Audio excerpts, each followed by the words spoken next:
The following broadcast is the Football Friday Night Game of the Week on the Middle Georgia Sports Network, presented by Planners First, C.W. Williams Homes, Com South, David Reagan Ford, Brandon Outfitters, Sonic, Trey Moody Law Firm, Hamby Automotive, Larry Walker Insurance, Spillers Orthodontics, and proud parents and supporters of Westfield Athletics, Bill and Laura Amos. Now it's time for the MidGASports.net pregame show, brought to you by Brandon Outfitters. Here are your hosts, Kenny Kofer and Brett Taylor.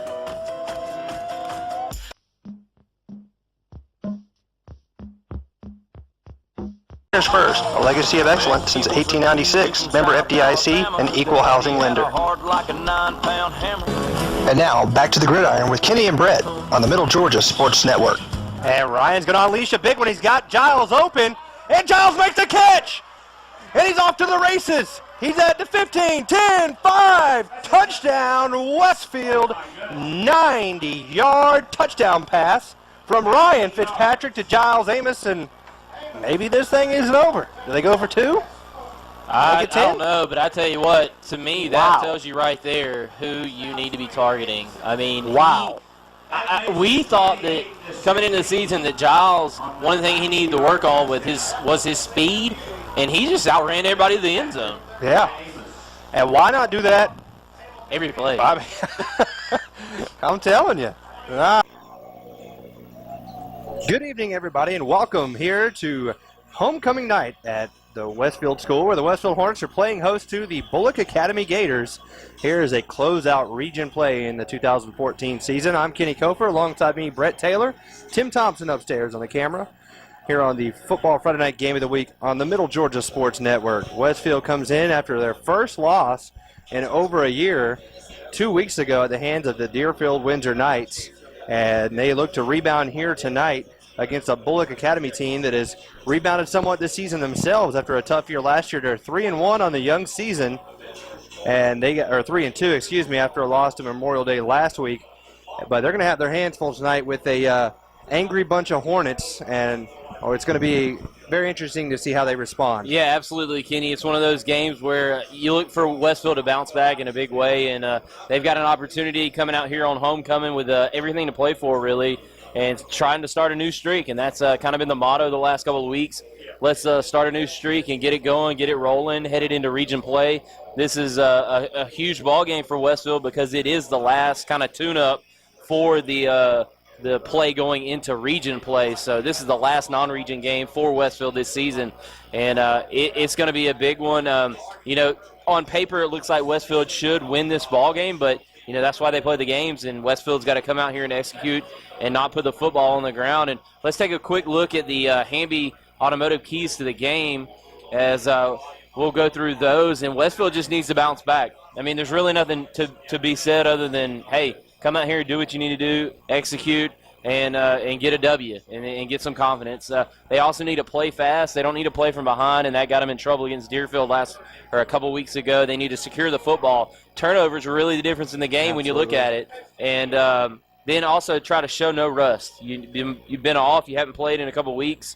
And, there's a possibility of coming out with penalties and things of that nature. So you need to really try to tighten up and make sure that you get no before snap penalties and after snap penalties. Absolutely. And, one of the things also that I'm sure the coaches have worked on this week is getting off the field on third and fourth downs. That really killed them in their last game against Deerfield Windsor. They were able to hold on first and second downs a lot of time, and then third and fourth, it's just like they relaxed, and they allowed a lot of big plays to happen with Tyler Lowe, the quarterback there from Deerfield Windsor. And it was Westfield, that was probably one of the worst game they played in about a year, and it certainly showed. And even with all the talent they had, I mean, they were able to get back within basically a score, were it not for the end of the game touchdown there on that fourth down. So Westfield probably got the most talent of any team in the GISA AAA class. But what happens when you make mistakes, turn the ball over, get down early, have poor third and fourth down defensive efficiency, and you can't win games that way. So shake that off. It's a loss. It happens. It wasn't in region play, so it will not affect any kind of seeding and now getting your momentum built back up as you head into your region play. Yeah, absolutely. And we talked to some of the Deerfield folks after the game, and they're like, hey, we fully expect to see y'all somewhere down the road. And you got to think that Westfield is going to be one of those favorites heading into the playoffs, but they've got to do the work on the field and get that done and make sure that they are getting wins and playing sound football and getting some momentum, getting that ball rolling headed into the playoffs. And right now they have a big opportunity here tonight at homecoming to come in and just play hard, play aggressive, play fast, and make no mistakes and come out and really beat a team that they should on the field, should win. So, yeah, I mean, they Westfield, as I said, they got the most talent out there, and if they can just play like they know how and play disciplined football, I think they'll walk out of here tonight with a pretty easy victory. Looking at this Bulloch team, kind of flipping the script here, coming in at 3-2, they had a couple big wins early, really scored a lot of points against First Presbyterian as well as David Emanuel. They scored 48 and 58 points in 2 consecutive games, and then they went on to score 34, 33, and then last week I think they scored, it was 7 points. So, they got the offense, and looking at the main man on their offensive line, or on their offensive side of the ball, Dylan Stuckey. That's a guy, I noticed him just as we pulled up. I mean, he's got tree trunks for legs. He's a big guy. He leads the team with over almost 6 yards per carry. He's got 5 touchdowns, and he's run for 382 yards. Him along with Andrew Howell, and then I believe Will Rushing as well. Big player for them. Yep. Yeah, so it's gonna be interesting to see how they line up here tonight. But anyways, why don't we go ahead and take a quick break here on the Brandon Outfitters pregame show. We'll be right back after this. Listen to Westfield Football on the Middle Georgia Sports Network.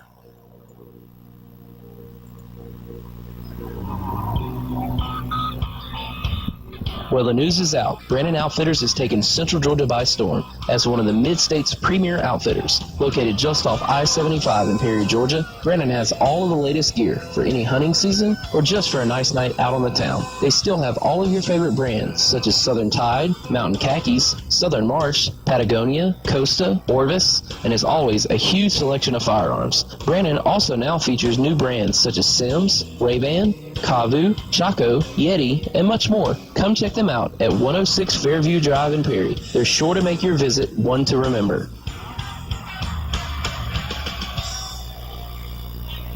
Have you been injured and are in need of legal representation? If so, call Trey Moody. Trey is a graduate of the University of Texas and Mercer Law School and has been practicing in the Middle Georgia area for over 22 years. Trey has tried over 70 cases to jury verdict and has recovered over $5 million for his clients. Trey has established himself as one of Georgia's most prolific personal injury trial attorneys. He is also a certified and registered mediator with the State of Georgia Office of Dispute Resolution. So if you want a respected attorney who can actually try your case if needed, call Trey Moody at 478-988-3114 for a free consultation or visit his office today at 921 Carroll Street in downtown Perry. Now, back to the Brandon Outfitters pregame show on the Middle Georgia Sports Network. And welcome back here to the Brandon Outfitters pregame show. I'm Kenny Cofer, alongside me, Brett Taylor, where we're at the pregame festivities here. It's homecoming at the Hornets' Nest, and a lot of fans in attendance here on the home side. Not so many over there on that Bulloch side, but hey, we know why that is. Yep. We were down there ourselves Long night last night as the Georgia Southern Eagles were able to come away with a huge victory on national television, I might add, against the Appalachian State Mountaineers. That's a big rivalry, Kenny, and we were down there 34-14. What a good game it was. Oh, yeah, didn't get back till 1:30. Then had to work all day, and here we are. But anyway, enough of us. That's dedication, folks. That's right.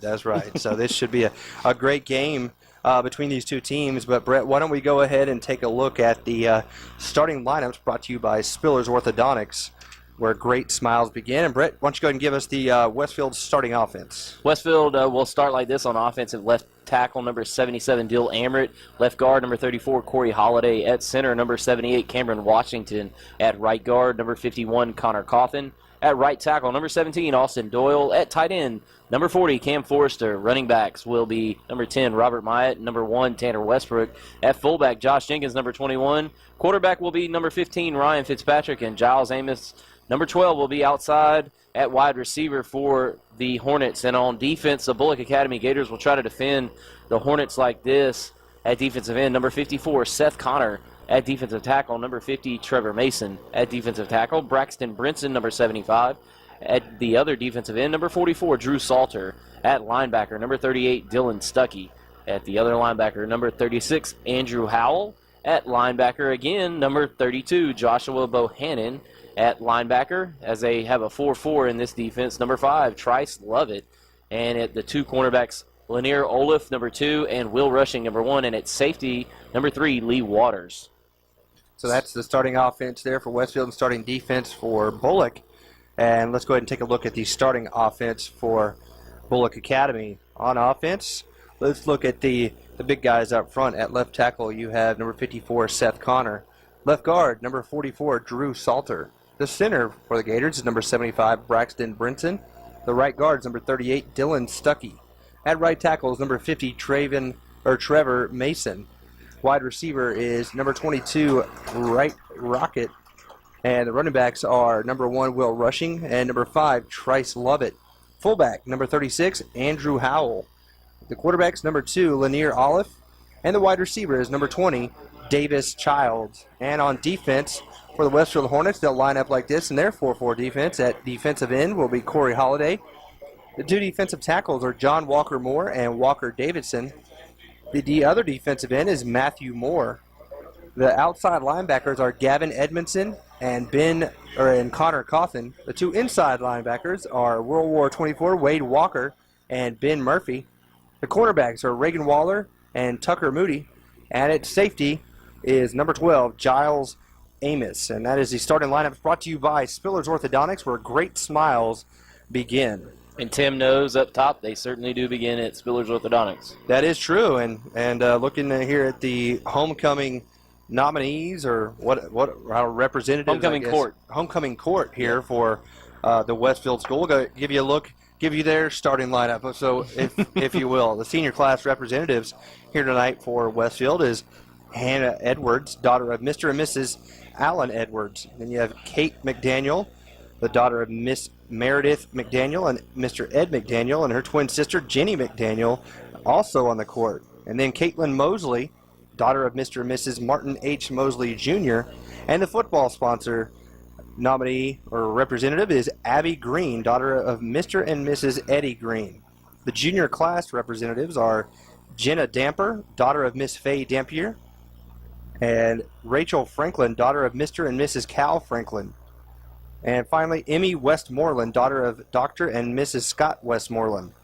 Sophomore class representatives is Amy Spillers, daughter of Dr. and Miss Dawn Spillers, and Winter Williams, daughter of Mr. and Mrs. Wes Williams. And finally, the freshman class representatives are Emily Bork, daughter of Mr. and Mrs. Broad Bork, and Megan Easom, daughter of Dr. and Mrs. Jeff Easom.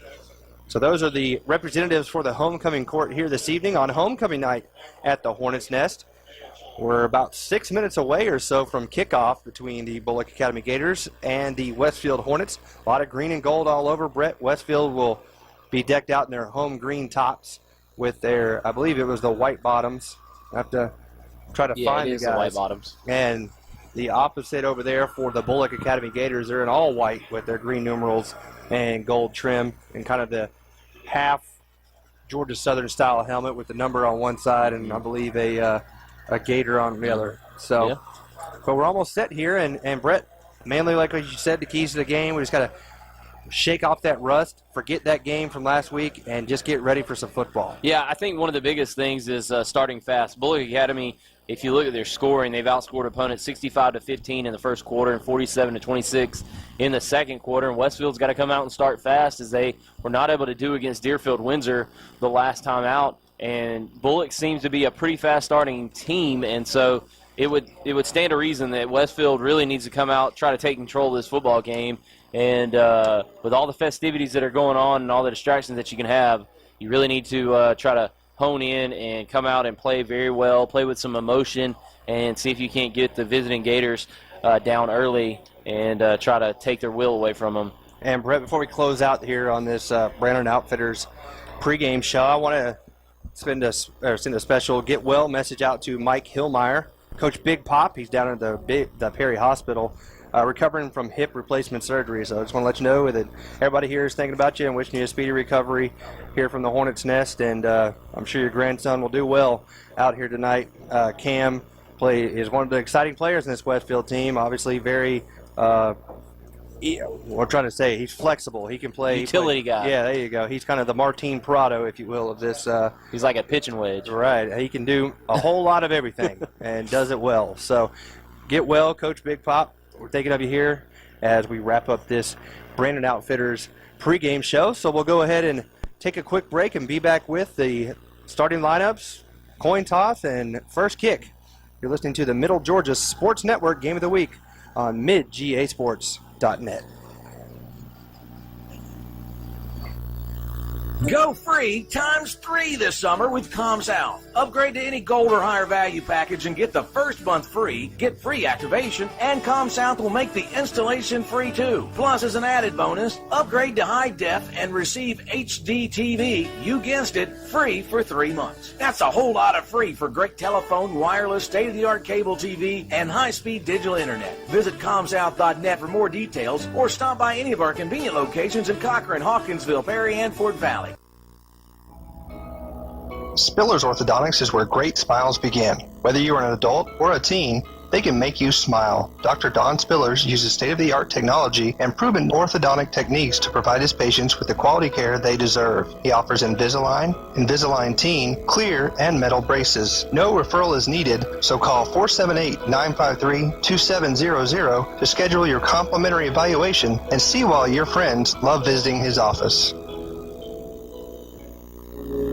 In this moment, it doesn't matter if you save money in 15 minutes or if your neighbor has the same insurance that you do.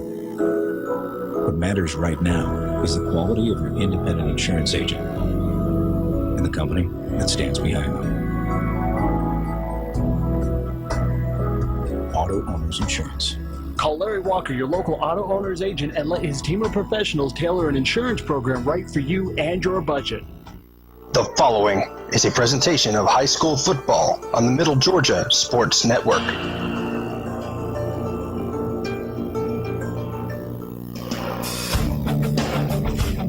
Coming off their first defeat in over 13 months, the Westfield Hornets have had a lot to think about over the last 2 weeks. Will they be able to correct their errors from the Deerfield game, or will the Gators from Bulloch Academy be able to sneak out of the Hornets' nest with a victory? It's the Bulloch Academy Gators versus the Westfield Hornets. Coming up next.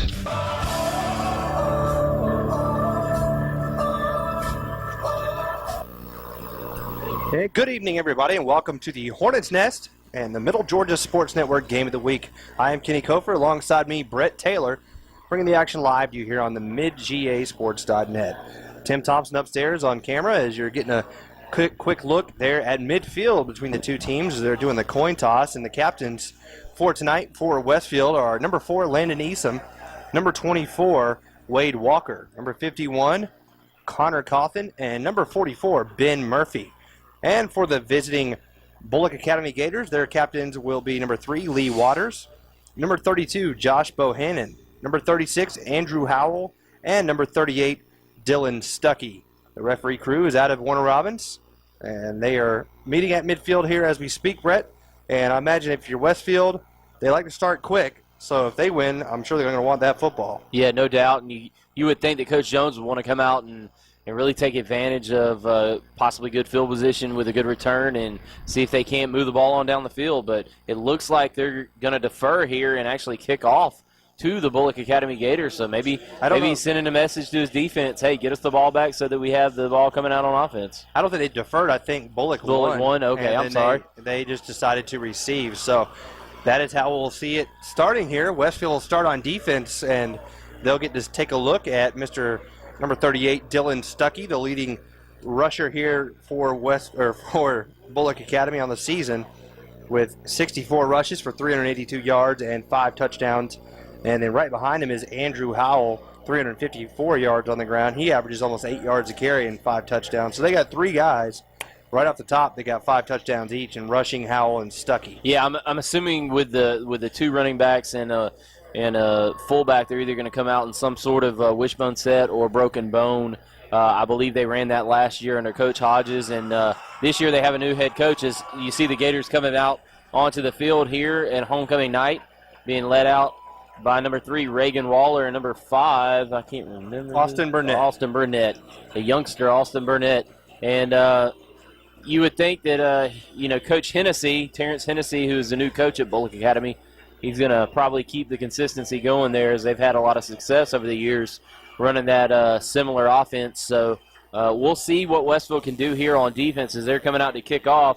Coach Craig has his boys ready to go here tonight. And let's see if special teams can play a big part in this game, as Westfield has had some success, especially at home in the early part of the season, early in ball games, being able to come up with some big special teams plays. Reagan Waller comes to mind, the first game of the season, running back that 92-yard touchdown return, and maybe they can cause a fumble or get some sort of turnover or bad field position here for the Gators of Bulloch Academy. So kicking off will be Robert Myatt, and back deep to receive for Bulloch Academy is number 1, Will Rushing. And Robert is done kicking 3 out of the first 4 games, and that one time they had Griffin Elmore kicking, I think Robert was playing he was a little cramped up, I believe, with the heat. But here we go. Sorry, Brett. No, you're good. I was just saying, absolutely there. The heat early in the season was a big factor, but not too hot here tonight.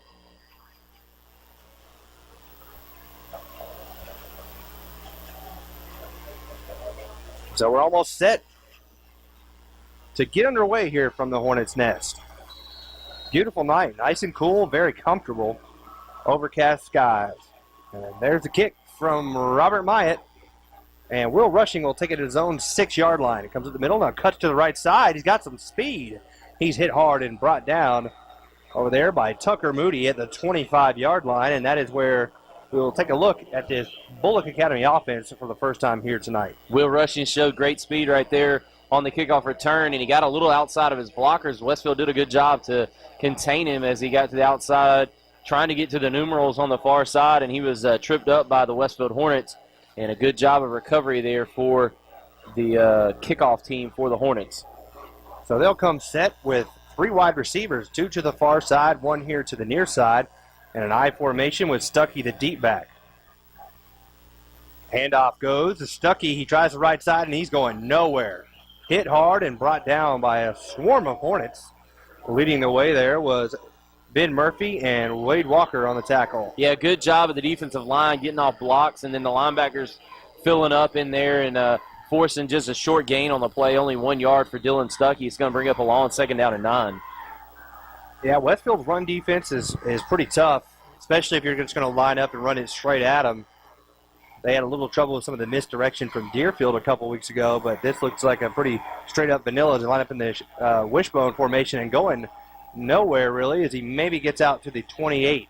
That's a gain of maybe 2 yards. It's going to bring up 3rd down and 7, as Walker Davison was there on the tackle along with Matthew Moore. That was Andrew Howell, number 36, for the Bulloch Academy Gators on the carry. Only a 2-yard pickup, and brings up a 3rd down and 7 for the Bulloch Academy Gators. In Westfield, this has been the down the last few weeks where they've had trouble getting off the field. Let's see if they can improve that here on this down tonight. Westfield's got everybody bunched up at the line, and now looking to pass and throwing, and it's almost intercepted right in the hands of Tanner Westbrook, who was trying to run before he caught it.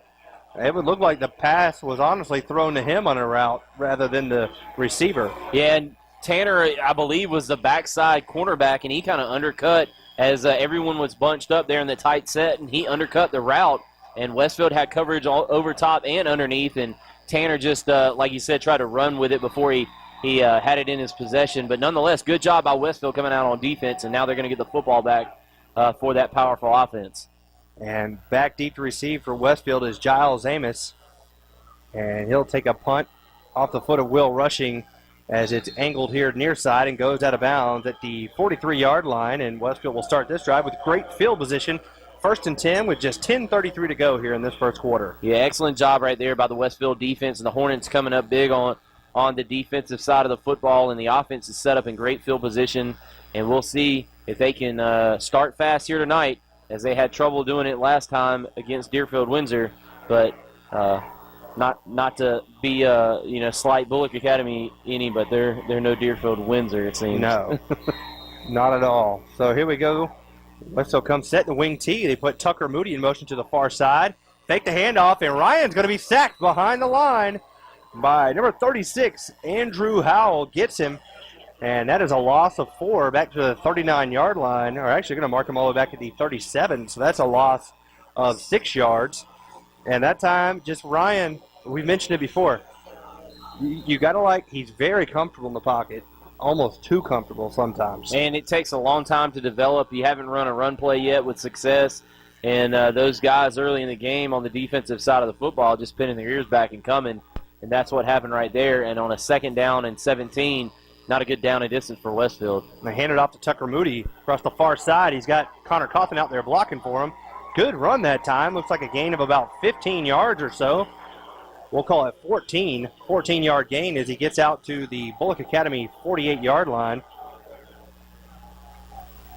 So it's going to be a 3rd down and a yard. So 15 officially on the carry. Yeah, very impressive right there. Nice play, and actually that looked like a play that Westfield took from Deerfield as the jet sweep, just turning around, hand it off, and Tucker Moody did an excellent job getting upfield and really outflanking the defense. The defense never set the edge and never forced them back to the inside, and Tucker took care of the rest, and now a great down and distance on 3rd down.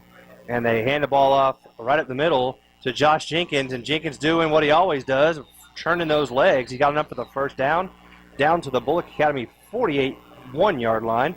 That's a gain of 7 and a 1st down and 10 for Westfield. Yeah, that's just what you want to do if you're Coach Jones. Keep moving those chains, and Josh Jenkins, what a great job of just keeping those legs churning and moving upfield, kind of pinballing off people on the inside there. The linebackers trying to come up and make tackles on him. He's not the biggest guy in the world, but I tell you what, he's a pretty strong little dude, and he gets upfield and bounces off guys and picks up a nice 6-yard gain for the 1st down. Watch number 12 here. And there's a little quick slant. He throws complete, makes the first man miss, and now it's a race to the end zone. He stiff arms at the 10, the 5, down at the 1-yard line. Looked like a little horse collar to reel him in. And he gets down to the 1-yard line. It's a gain of 40 on the reception. Yeah, great job right there by Giles Amos, putting that big paw in the defender's face and getting an extra 5 yards after he made contact with the defender.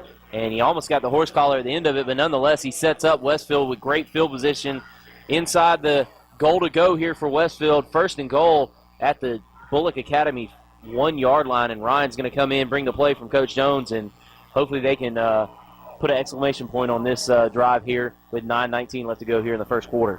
Westfield line up with 3 wide receivers here. They kind of got Tanner over there in the slot, and it's just a quarterback keeper, and Ryan's in for the touchdown, and Westfield leads 6-0 with 9:16 to go here in the 1st quarter.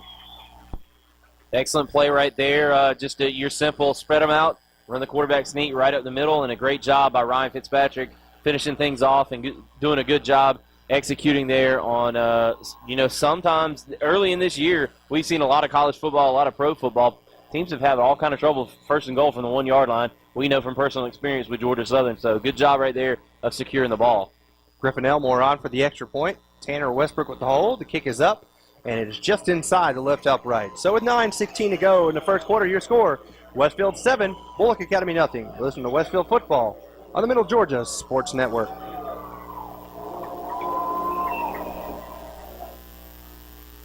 I'm NASCAR driver David Reagan, and I'm inviting you to Fan Day, Thursday, October the 16th, here at David Reagan Ford in Perry. My older brother Adam, my Uncle Marvin, and my dad Ken, they've been in racing for a number of years. My older brother Adam's a big fan, so swing by David Reagan Ford in Perry to talk a little racing with the race. Saving you money. Now that's another winner from David Reagan Ford in Perry. Watch your speed. Go on me. On the athletic field and in the classroom, students at the Westfield School are preparing to meet the challenging demands of the 21st century. Our dedicated faculty teaches and inspires students from pre-K to 12th grade to think critically and learn globally, preparing our students for college in a Christian environment that has been the Westfield mission for more than 44 years. And our students excel. From football to chorus, art to tennis, and basketball to debate, Westfield students aspire to be champions. It's the Westfield experience. To learn more more about the Westfield School, visit our website, westfieldschool.org, or call our admissions office at 9870547. The Westfield School, ready for college, ready for life. And now, back to the gridiron with Kenny and Brett on the Middle Georgia Sports Network. And welcome back to the Hornets' Nest, where Westfield leads 7-0 with 9:09 to go in the first quarter. For a turn that time, and the kickoff by Will Rushing gets the ball out to the 32-yard line, or 33, and that's where Bulloch will start their second drive. Quick handoff to the fullback that time. Got a few yards there as he gets out across the 35 to the 36. And that was number 32 on that carry. That was Josh Bohannon. There on the tackle was Walker Davidson and John Walker Moore. The defense for Westfield has been outstanding so far, really filling the gaps inside and not allowing anything to go on the off-tackle plays as well. And right now, Bulloch Academy, you got to think that Coach Hennessy is going to look to try to get to the outside because nothing's really going right now in the middle. Well, we read in their game article that they were going to try to take some chances. So we'll see what they do here is they roll him out near side. And he throws it incomplete as Wade Walker was over there pressuring the quarterback, Lanier Olive, that time. Incomplete pass brings up 3rd down and 8. Yeah, just a good job right there of providing pressure off the edge and getting in the quarterback's face and good coverage down the field. And he had to throw it away, did Olive, and Westfield set up again. Good job, good down and distance for their defense. And let's see if they can get off the field. 3rd down and a long 7. And Bulloch Academy at their own 36-yard line with 8:24 left to go here in the first quarter. They have not had much success so far in this ball game. So they're in an obvious passing down and distance, you would believe, as Olive comes under center with high formation. He's rolling. He's looking to pass. He's throwing over the middle, and it's intercepted by Tucker Moody. Tucker's got it, and here comes Tucker with the return, cutting to the near side of the field now. Now trying to go up the middle, runs into his own man, and he's down at the Bulloch Academy 44-yard line. The first turnover goes to the Hornets. Yeah, great job right there. Overthrow, and Tucker was able to make the catch. He was about 5 yards behind the offensive receiver, and the receiver never had an opportunity to catch that pass as it was well overthrown, and Westfield is going to take over at the Bulloch Academy 44-yard line. Yeah, that pass looked a little forced that time from Olive, and Westfield's got great DBs back there. They hand it off to Robert Myatt this time. Big hole for Myatt, right up the gut. He plows ahead down to the 30-yard line. That's a gain of 14 yards and a first down for the Hornets. Yeah, Robert doing a good job, showing some speed, and we know he's got the power, and with the speed that he showed right there, that's a total package in this offense for Westfield at the wingback position. So see if he can keep that up. A nice 14-yard pickup, and Westfield moving the chains yet again down to the Bulloch Academy 30-yard line. So first down and 10 for Westfield as they're leading by 7 here early or almost halfway through this first quarter now. Handoff goes to Tanner Westbrook. He stops and he's chopped down there by Dylan Stuckey, but he picks up a gain of 2 yards down to the 28-yard line. Yeah, good job right there. Tanner Westbrook being patient and allowing those blockers to get out in front of him. And really not a whole lot there, but he was patient enough to pick up 2.5 on the play, and Westfield going to look to get, 4 or 5 yards here on this second down, make it 3rd and manageable after this second down play with 7:20 left to go here first quarter. So Ryan under center looking to pass. He's going to go a little fade route looking for Reagan Waller, but the pass is out of bounds, incomplete. And they didn't really give Reagan too much room to work over there.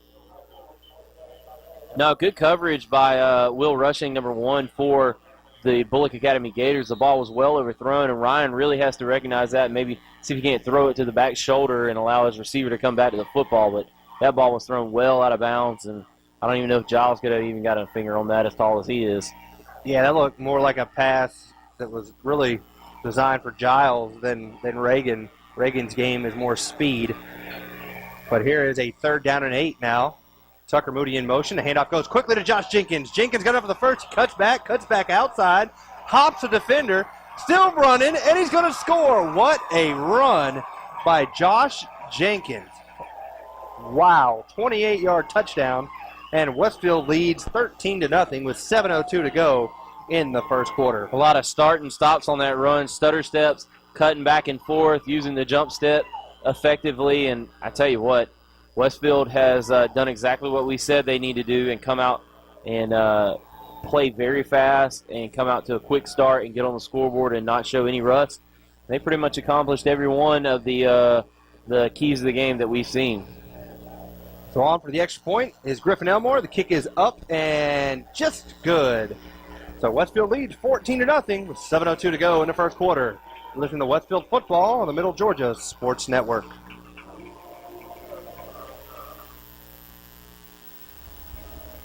Spillers Orthodontics is where great smiles begin. Whether you are an adult or a teen, they can make you smile. Dr. Don Spillers uses state-of-the-art technology and proven orthodontic techniques to provide his patients with the quality care they deserve. He offers Invisalign, Invisalign Teen, clear, and metal braces. No referral is needed, so call 478-953-2700 to schedule your complimentary evaluation and see why your friends love visiting his office. In this moment, it doesn't matter if you save money in 15 minutes, or if your neighbor has the same insurance that you do. What matters right now is the quality of your independent insurance agent and the company that stands behind you. Auto Owners Insurance. Call Larry Walker, your local auto owner's agent, and let his team of professionals tailor an insurance program right for you and your budget.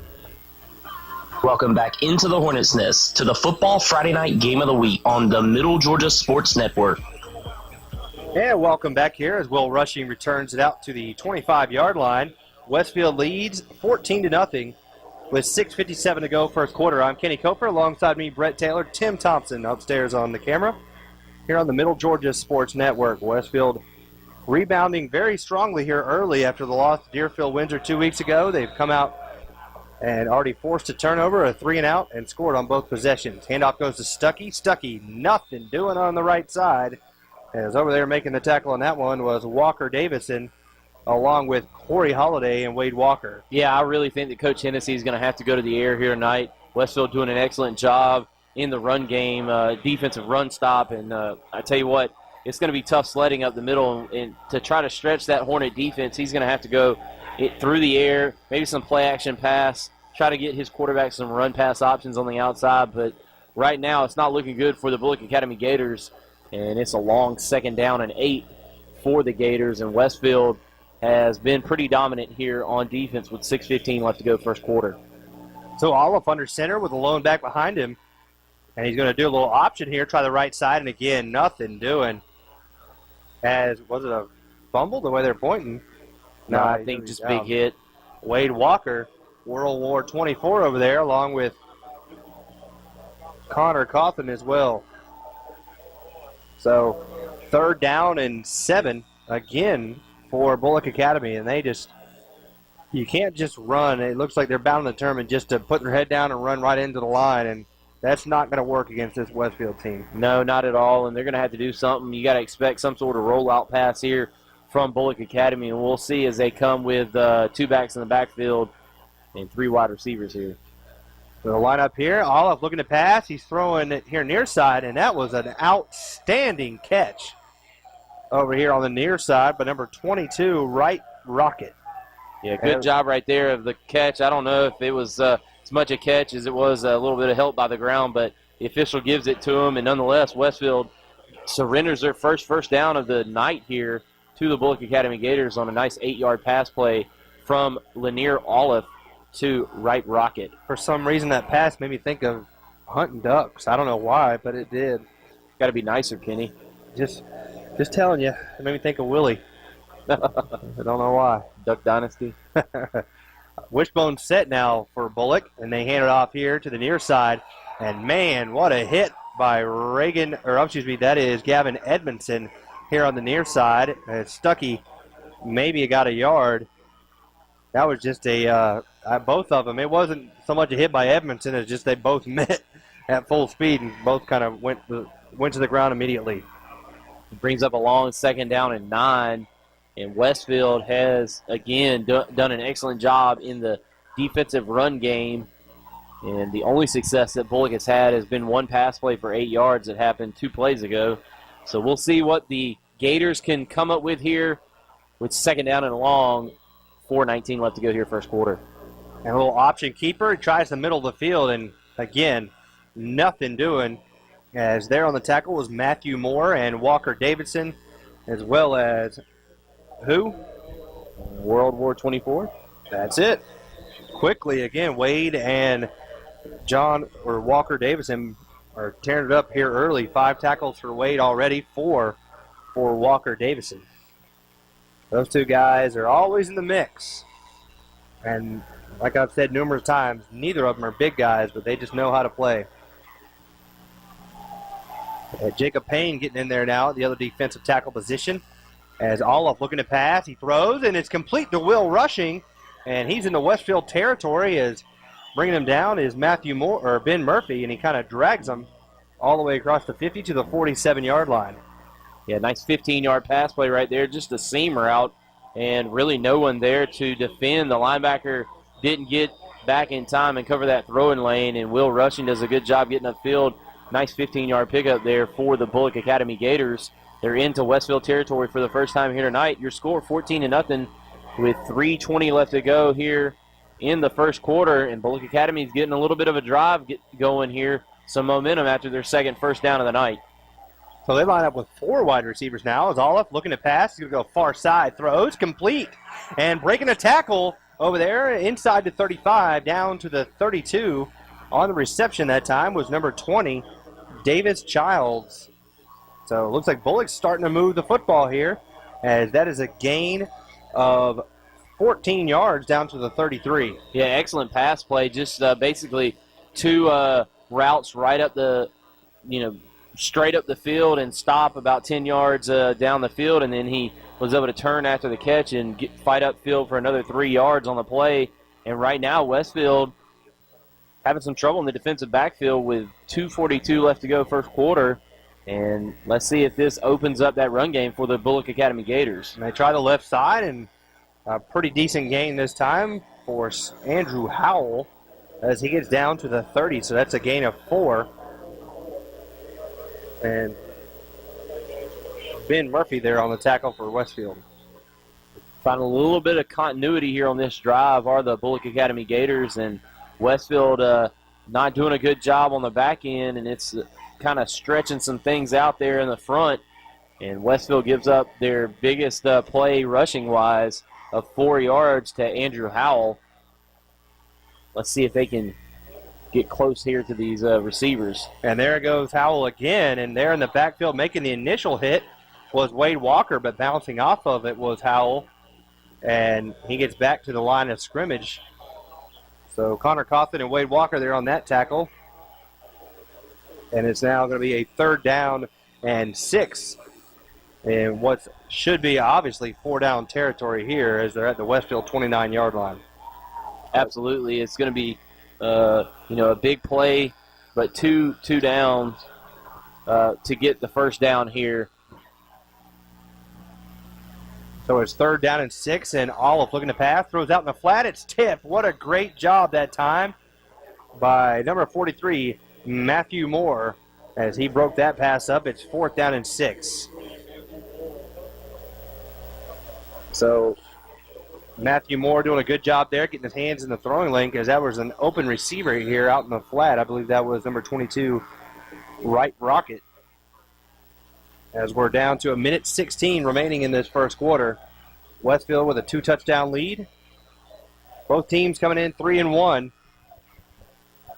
Westfield lost 2 weeks ago down in Albany to Deerfield Windsor.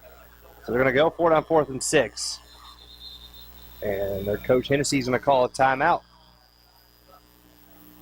So we'll stay here, but 1:16 is left on the clock here in the first quarter, Brett. And, going to those Hamby Chevrolet keys of the game that you mentioned there in the pregame. As you see there on the screen, bounce back, play fast, secure the ball, and no rust. Well, check on the bounce back, check on the play fast. And thus far, they've secured the ball. They're winning the turnover battle, and they don't look too rusty. Nope. So 4 for 4 here in this first quarter. Can they maintain that will be the question the rest of the way, as they're faced with a 4th down and 6 for Bulloch now. How will Westfield come out on defense, and what is Bulloch going to try to pull out of their sleeve here? We mentioned Coach Hennessy said today they were going to be okay, or they're going to try some new things, but so far I don't think they've had a chance. Yeah, not really, other than some of the pass plays that they've attempted, but so far Westfield's done a pretty good job, save maybe 2 plays in the pass game, and right now you got to think Westfield's going to pin their ears back and try to get after the quarterback. So 4th down and 6, they'll put Olive in shotgun formation, as there to his right side is Bohannon, and Westfield comes to the blitz, and they throw high, and never looking was number 20, Davis Childs. He was looking for an out route towards the sideline. It looked like kind of a back shoulder fade, and Olive threw it down the seam. Incomplete. Turnover on downs gives Westfield the ball, 1st and 10 at their own 29-yard line. Yeah, absolutely. Never had a chance on that play as it was thrown over the wrong shoulder, and Westfield is going to get good field position at their own 29-yard line. And tell you what, 1:12 left to go here in the first quarter, and they could be 3 for 3 if they can execute here on this drive, although this is their worst starting field position of the night, but still pretty good at almost their own 30-yard line. So 1st and 10. Ryan's in shotgun this time.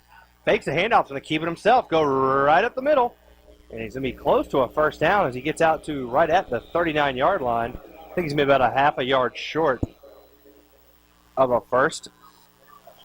Well, that was kind of a different alignment that time for Westfield, putting Ryan in shotgun. No, they're going to give him the 1st down. Okay, well. Didn't look like he got it, but nonetheless, we'll take what we can get from the officials. And Ryan with a good 1st down pickup on the first play of this 3rd drive of the ball game. Now lined up with 3 wide receivers. They got Cam Forrester, and it's a high snap. But coming up with it is Reagan Waller. Now Reagan's trying to run and get out of it, and he's not going to be able to as he gets tackled all the way back at the 25-yard line. So that is a loss of 14 yards on the high snap that time from Cameron Washington. Yeah, just not something you're used to out of Westfield going in the shotgun, and Reagan does a good job of just fighting back up field and picking up as much yardage as he could get. And Westfield's going to have a 2nd down and about 25 here to go from their own 25-yard line.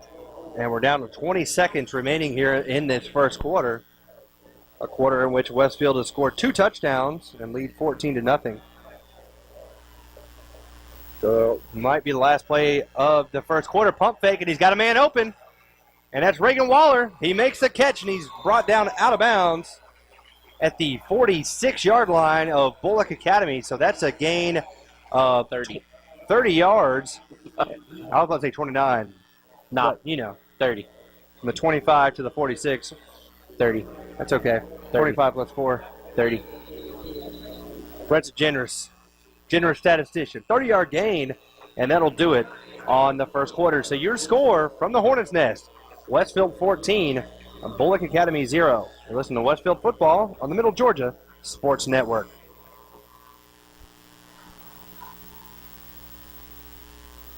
Man, these cheesy bread dogs are incredible. Real The good. cheese is baked right into the bun. You know, in this case, it really is what's on the outside that counts. Maybe that phrase, it's what's on the inside that counts, isn't true. I mean, I've only been judging books by their covers. Really? I only read the cover. Oh, you don't read what's inside? No, I could read 2, 3 covers. Cover to cover. Cover and cover. Count on the cheesy goodness of the new cheesy bread dogs. They're the perfect match for any of our 25 shakes.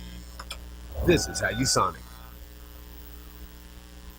Have you been injured and are in need of legal representation? If so, call Trey Moody. Trey is a graduate of the University of Texas and Mercer Law School and has been practicing in the Middle Georgia area for over 22 years. Trey has tried over 70 cases to jury verdict and has recovered over $5 million for his clients. Trey has established himself as one of Georgia's most prolific personal injury trial attorneys. He is also a certified and registered mediator with the State of Georgia Office of Dispute Resolution. So if you want a respected attorney who can actually try your case if needed, call Trey Moody at 478-988-3114 for a free consultation or visit his office today at 921 Carroll Street in downtown Perry. And now, back to the gridiron with Kenny and Brett on the Middle Georgia Sports Network. And welcome back here at the end of one quarter of play. Westfield leads 14-0, and they have the ball 1st down and 10 at the Bulloch Academy 46-yard line after a 30-yard pass completion from Ryan Fitzpatrick to Reagan Waller to finish the first quarter. Westfield comes set with 3 wide receivers again. Josh Jenkins in at the running back position. They ride him, and now it's going to be a keeper by Ryan Fitzpatrick. He lowers his shoulder and gets down to the 40-yard line. That's a gain of 6 yards for Ryan. Yeah, great job right there by Ryan Fitzpatrick. And minus that 6 yards. We'll take a look at the ComSouth stat update as Westfield, no, we won't. Going to have to do some updates here. We will check that out after next play. So quickly to the line. Westfield now with a 2nd down and 4, just underway in the second quarter. Hornets lead by 14. Ryan throws a little slant route. It's high, but it's caught by Giles. He puts the defender down as he's brought down inside the 30, down to the 27. What a great catch by Giles Amos, and just showing that brute strength there as he takes a hand and just shoves Will Rushing down to the turf. Yeah, and Ryan, I tell you what, he threw a rocket in there. That's looked like the one against Deerfield Windsor, and maybe we'll try to fix this as not having much luck displaying the stats. There we go. Westfield 10 rushes, 460 yards, 2 touchdowns, 6 yards per carry average, and Ryan is 3 of 4 passing for 83 yards, 76% completion percentage, 143 total yards. And they fake the handoff. Ryan's going to keep it himself. He squirts through the hole there as he gets down to about the 22-yard line. That's a gain of 5 on the carry for Ryan Fitzpatrick as they're kind of running that read option right now from the shotgun formation. That's going to help them out in the future, really stretch defenses out. And if you add in maybe Reagan Waller or Tucker Moody on some sort of jet sweep or whatnot coming out of shotgun formation, I tell you what, that's going to be a very big weapon for Westfield. And right now it's working to perfection. Maybe they've been watching a little Georgia Southern football. As Ryan looking to pass, he's got pressure. And he was looking for Corey Holiday, who had checked in at the H-back position. And he was open in the flat, but Ryan was getting pressured and throws low and incomplete. Yeah, Ryan short-armed that pass and threw it right to the ground. And I tell you what, he had him wide open in the flat. And Westfield probably going to get it back on the ground here, 3rd down and about 5. And you would think that a little bit outside of Griffin Elmore's range from the 22-yard line, that'd be about a 30, almost 39-yard field goal. And so you got to think this might be 2-down territory for the Hornets. So they'll come set in their traditional wing T formation. Giles, it looked like a little false start. And there's a flag as the handoff is given to Tucker Moody. And Tucker looks like he had the first, but I got a feeling this one's coming back. As everybody saw that, all 3. Yep, legal shift. So Westfield will be pushed back 5 yards, and it will now be 3rd down and 10 rather than 3rd and 5. Yeah, not a smart play. Maybe some confusion down on the field, and that's the first real negative thing that's happened to Westfield, and that's their first penalty tonight for 5 yards. And like I said, 148 total yards for Westfield to 49 for Bulloch. So Westfield doing a good job, and those stats are provided to you by ComSouth. ComSouth, hey, they got a new deal. The Kudzu. Check that out. It's a new system they're working with. It allows you to, if you record something at home in one TV, you can go watch it on another. It's pretty cool. And they'll hand it off to Josh Jenkins. Big hole. And there goes Jenkins. Touchdown, Westfield. And they lead 20-0 with 10:05 to go in the second quarter. Yeah, great speed right there. Good job by the offensive line, opening up the holes up the middle, and Westfield on top 20-0 after that 28-yard touchdown run by Josh Jenkins. So he's got a pair of 28-yarders now here in this first half, and Westfield extra point away from leading 21-0. Griffin Elmore lines it up. Snap from John Walker Moore. Hold from Tanner Westbrook. It is up, and it is good. So with 10:05 to go, here in the second quarter, your score, Westfield 21 and Bulloch Academy 0. You're listening to Westfield Football on the Middle Georgia Sports Network. Go free ×3 this summer with ComSouth. Upgrade to any gold or higher value package and get the first month free, get free activation, and ComSouth will make the installation free too. Plus, as an added bonus, upgrade to high def and receive HD TV, you guessed it, free for 3 months. That's a whole lot of free for great telephone, wireless, state-of-the-art cable TV, and high-speed digital internet. Visit ComSouth.net for more details or stop by any of our convenient locations in Cochran, Hawkinsville, Perry, and Fort Valley. Well, the news is out. Brandon Outfitters has taken Central Georgia by storm as one of the Mid-State's premier outfitters. Located just off I-75 in Perry, Georgia, Brandon has all of the latest gear for any hunting season or just for a nice night out on the town. They still have all of your favorite brands such as Southern Tide, Mountain Khakis, Southern Marsh, Patagonia, Costa, Orvis, and as always, a huge selection of firearms. Brandon also now features new brands such as Sims, Ray-Ban, Kavu, Chaco, Yeti, and much more. Come check them out at 106 Fairview Drive in Perry. They're sure to make your visit one to remember. Welcome back into the Hornets' Nest to the Football Friday Night Game of the Week on the Middle Georgia Sports Network. And welcome back here to Marvin Anderson Stadium. Kenny Kofer and Brett Taylor, along with Tim Thompson upstairs on the camera, here on the Middle Georgia Sports Network Game of the Week. The Westfield Hornets lead 21-0 with 10:05 remaining here in the second quarter. It's been Josh Jenkins, 2 touchdowns from 28 yards out, and a 1-yard touchdown from Ryan Fitzpatrick. Westfield is forced a turnover and a stop on 4th down, and look like the team we thought they would be all year long here tonight. And there's a kickoff from Robert Myatt, taken by Will Rushing at his own 9-yard line, coming up the near side. And he is going to be brought down at the 34-yard line by Austin Doyle. Good job right there after a 5-yard penalty sets Westfield back. Good job of kick coverage here tonight by Coach Craig's special teams as he kind of heads things up there, and he does a pretty good job, and Westfield is going to come out and try to get the ball back again. They're playing great defense here tonight, only surrendering for the Bulloch Academy Gators, 49 total yards, only 1.4 yards per carry. Now line up again in the I formation with 3 wide receivers. Stuckey's the deep back, and Olive looking to pass, throws far side, well short of his intended target that time as he was looking over there on the far side to number 22, Wright Rocket. Yeah, he seems to be throwing the football without even looking and just anticipating that someone's going to be in that area, but nonetheless, no one at home, and Westfield doing a lot better job in the defensive backfield here after those first couple of passes that Olive was able to complete. And right now, Westfield, with 9:55 left to go here in the first quarter, all on top of the Bulloch Academy, second quarter, all on top of the Bulloch Academy Gators, 21-0. And we'll see what the Gators can come out and do here. They line up so tight. As the handoff goes to Stuckey. Stuckey trying the far side. That's Howell, Howell now gets down to about the 38-yard line and maybe got 3.5 yards. Gavin Edmondson made that play. He forced him to go back inside, and he maintained outside leverage, and forced him to go back inside. It looked like the play might pick up a little bit more, and good job nonetheless by Gavin Edmondson.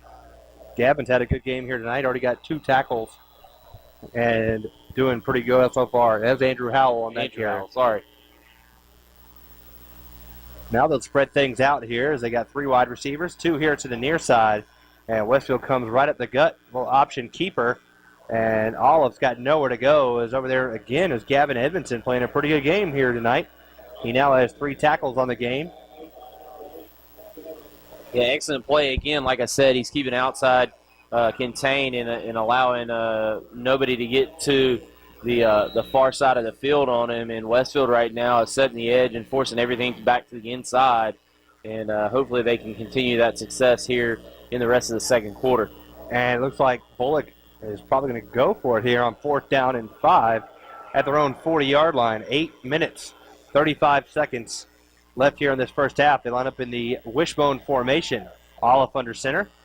He pitches it to Rushing. Rushing spins, and he's got enough of the first down. Good job by Will Rushing as he kind of turned his back and kind of momentum carried him forward.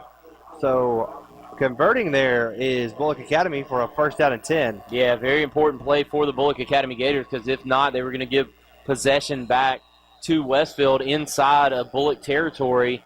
And I tell you what, this is a huge drive for the Bulloch Academy Gators with 8:15 left to go here in the first half. They really need to get some points if they're going to make things interesting here tonight in the Hornets' Nest.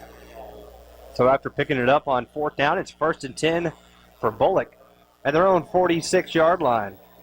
With 8 minutes exactly on the clock, they give it off to Stuckey. Stuckey tries the left side. Not a whole lot there as Jacob Payne was in there, along with Wade Walker and Matthew Moore. For Ben Murphy, excuse me.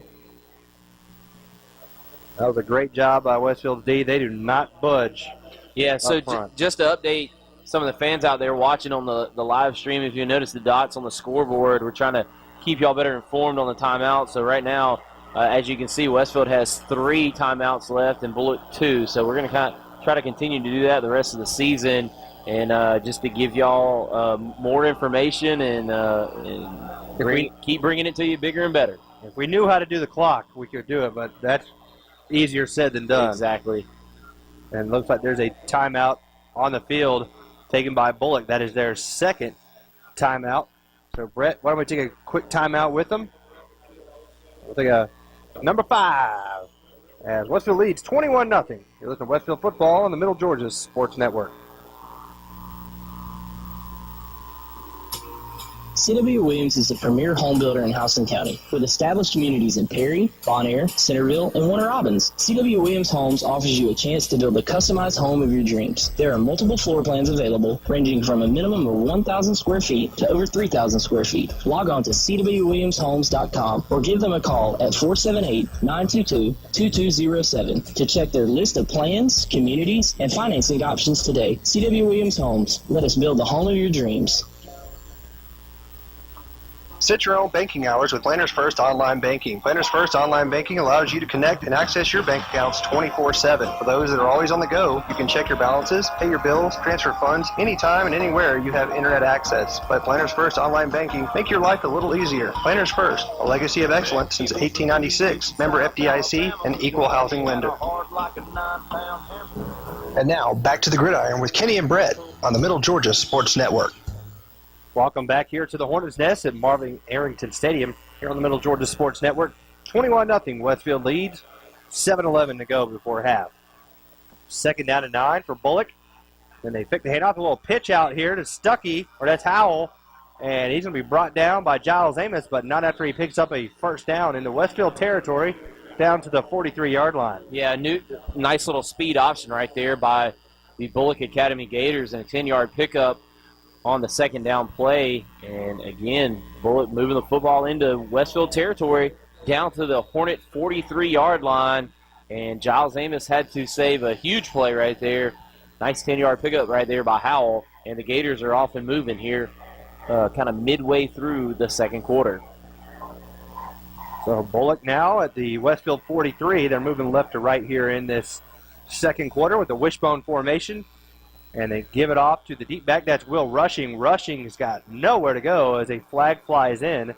Because there to make the tackle was Gavin Edmondson. And they're going to call a hold on Bulloch. So that'll push that play back 10 yards. Yeah, I can hear down there the guys say, how can we hold when they penetrated the backfield? Well, you didn't do a good job holding.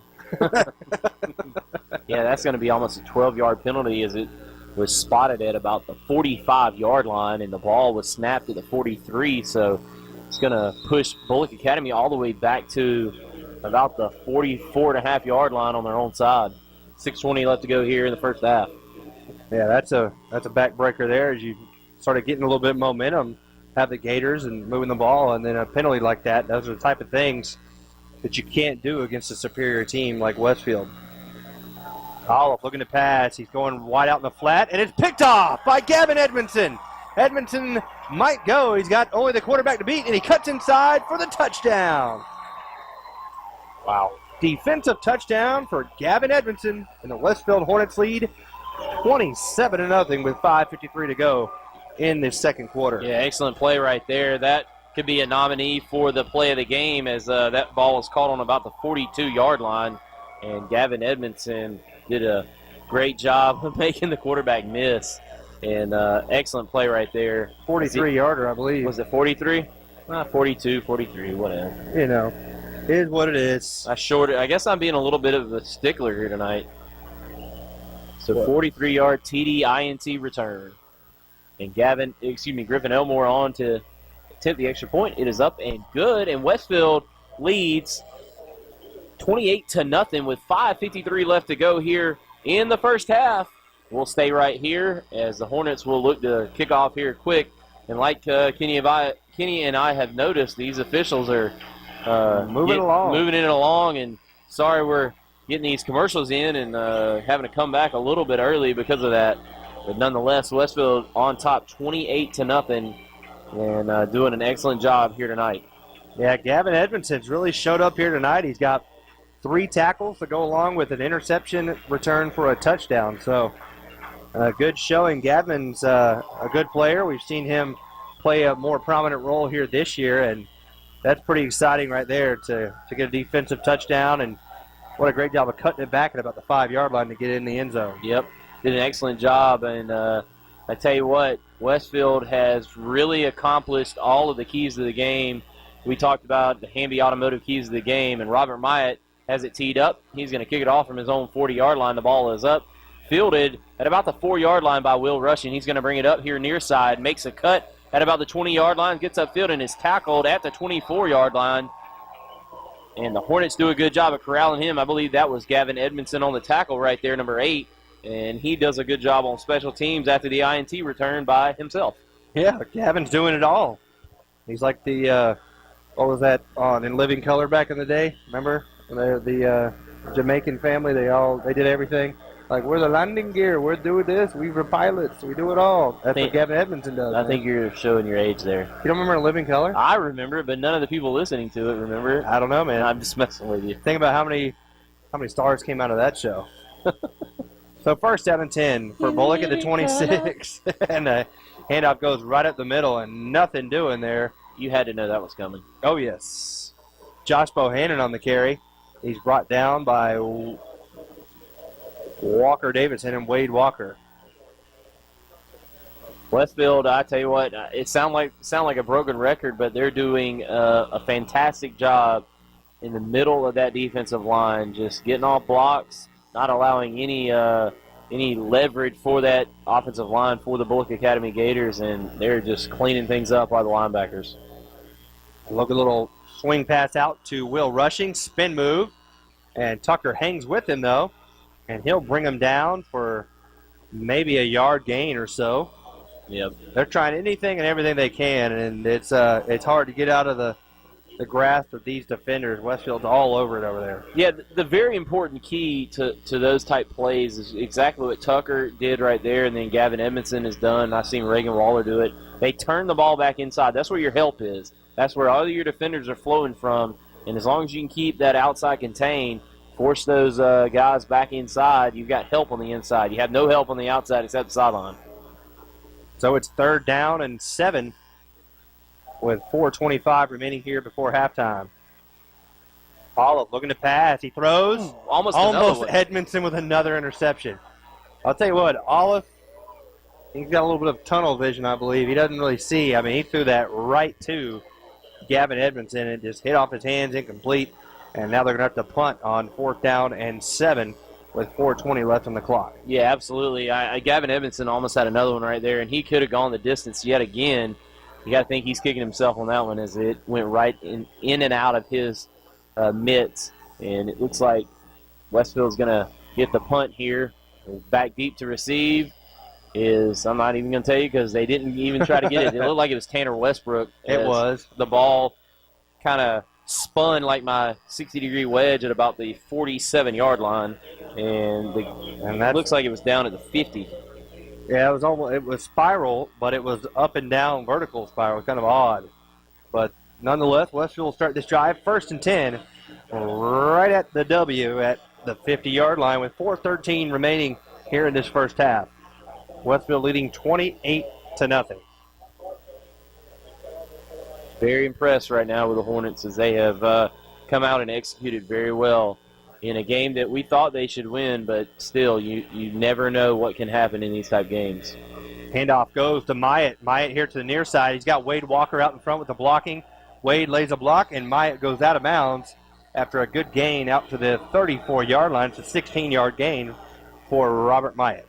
Yeah, he has, I tell you what, the thing I like about Robert, he doesn't get a lot of carries, but when he does, they're big ones. He has a 14-yard carry here tonight and a 16-yard carry. And if my math works out right, he's averaging 15 yards per carry. There you go. If my math's right, then that means he's got 30 yards.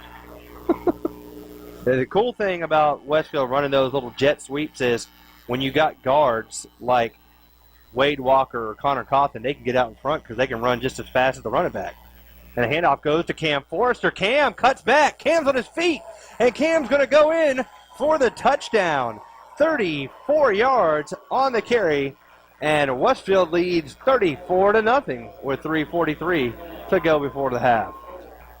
Great job right there by Cam. Good balance. He was able to keep on his feet. And I tell you what, Westfield has done an excellent job here tonight. And Cam getting in some action from the fullback position. And right now, they are putting it on the Bulloch Academy Gators. And that was for Coach Big Pop. That was for his grandpa. Absolutely. Touchdown, Cam Forrester. Edmondson on for the extra point. Westbrook on the hold. Good snap, good hold, and the kick is also good. So Westfield leads 35-0 with 3:43 to go before half. You're listening to Westfield Football on the Middle Georgia Sports Network. I'm NASCAR driver David Reagan, and I'm inviting you to Fan Day, Thursday, October the 16th, here at David Reagan Ford in Perry. My older brother Adam, my Uncle Marvin, and my dad Ken, they've been in racing for a number of years. My older brother Adam's a big fan, so swing by David Reagan Ford in Perry to talk a little racing with the Reagans. Saving you money. Now that's another winner from David Reagan Ford in Perry. Watch your speed. Go on me.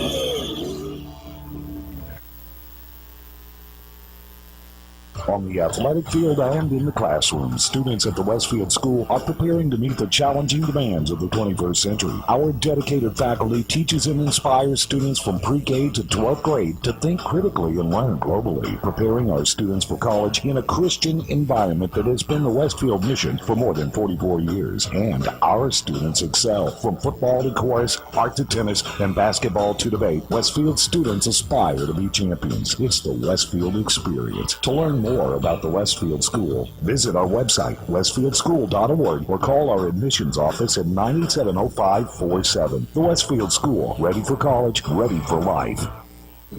And now, back to the gridiron with Kenny and Brett on the Middle Georgia Sports Network. Will Rushing takes the kickoff from Robert Myatt out to the 27-yard line, and there's a penalty flag down. Will Rushing's a good player for Bulloch. He's definitely got the majority of the speed and is able to get out there and play quickly, as the penalty on the Westfield Hornets is being discussed right now with Bulloch. Going to wait personal foul on Westfield. Not sure what the reasoning was, but that'll be tacked on to the end.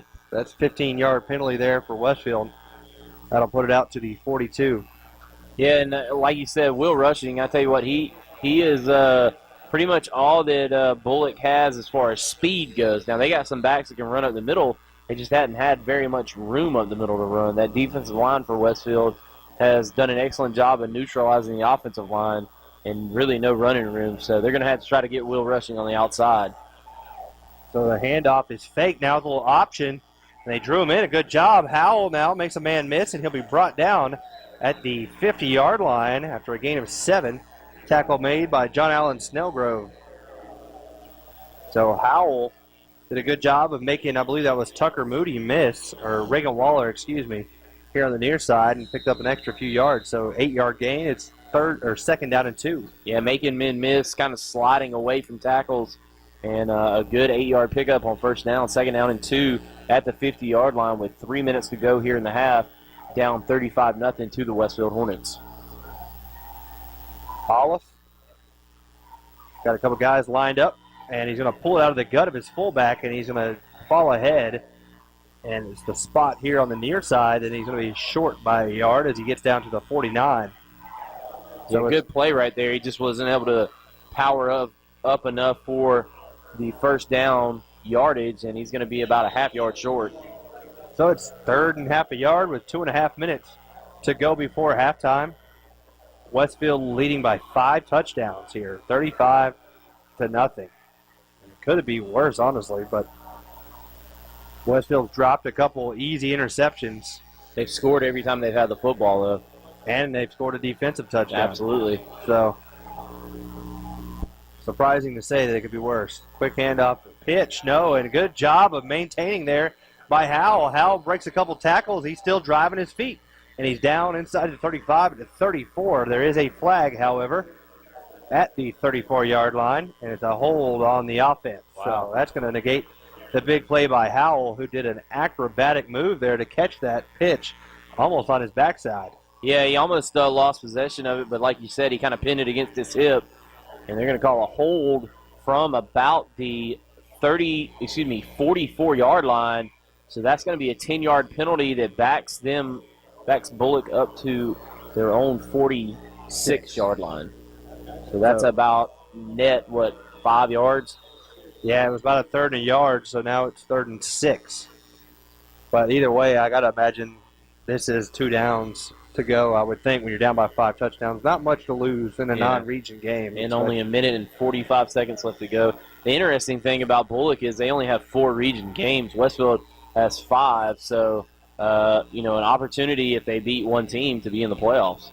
Try the option again. He pitches it out of bounds. So that is going to be another loss of about 4 or 5 yards, and it's going to make it a 4th down and 10.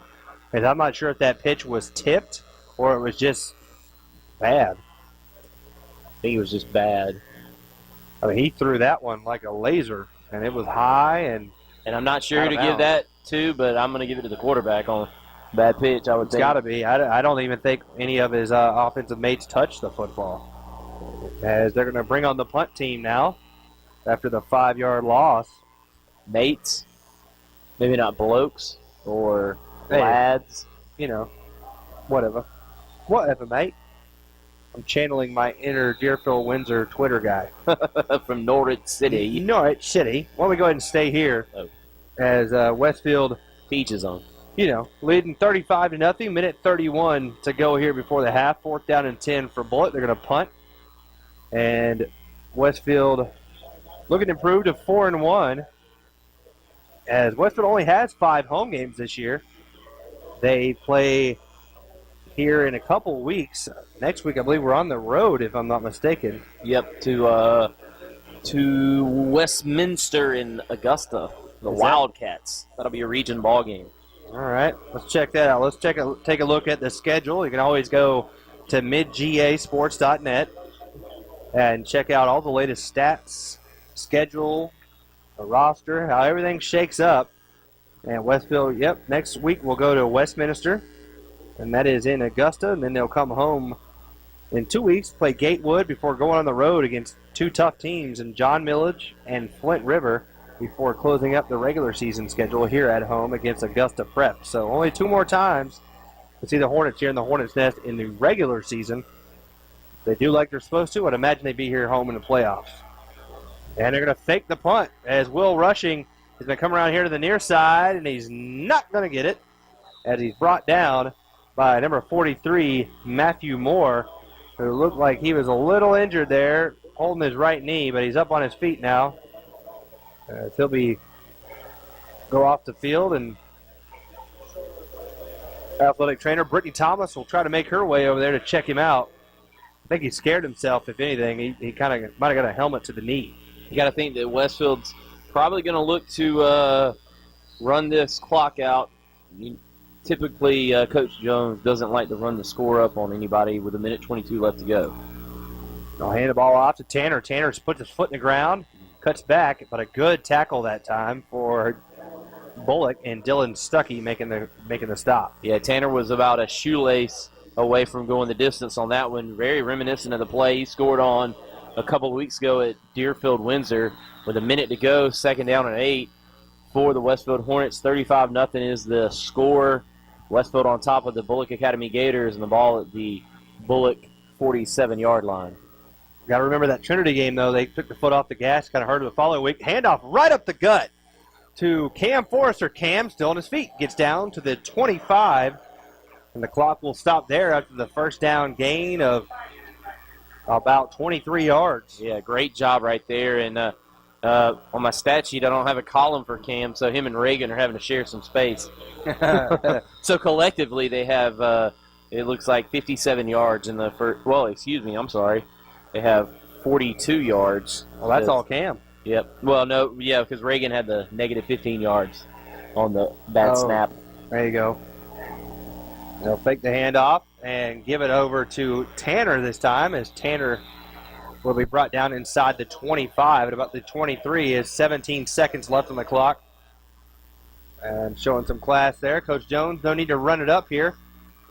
He'll basically let it go before halftime as we're down to 5 seconds.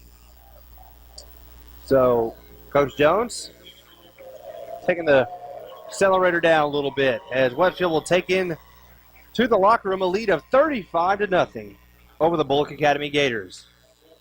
So we'll take a quick break and be back with you with some halftime interviews conducted by Coach Craig's multimedia class. Right after this, you're listening to Westfield Football on the Middle Georgia Sports Network.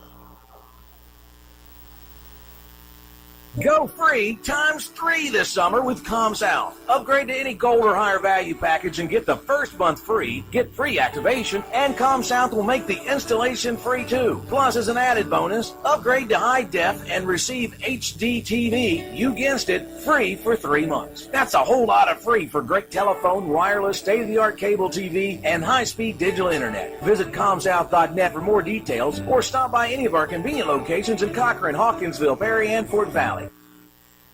Have you been injured and are in need of legal representation? If so, call Trey Moody. Trey is a graduate of the University of Texas and Mercer Law School and has been practicing in the Middle Georgia area for over 22 years. Trey has tried over 70 cases to jury verdict and has recovered over $5 million for his clients. Trey has established himself as one of Georgia's most prolific personal injury trial attorneys. He is also a certified and registered mediator with the State of Georgia Office of Dispute Resolution. So if you want a respected attorney who can actually try your case if needed, call Trey Moody at 478-988-3114 for a free consultation or visit his office today at 921 Carroll Street in downtown Perry.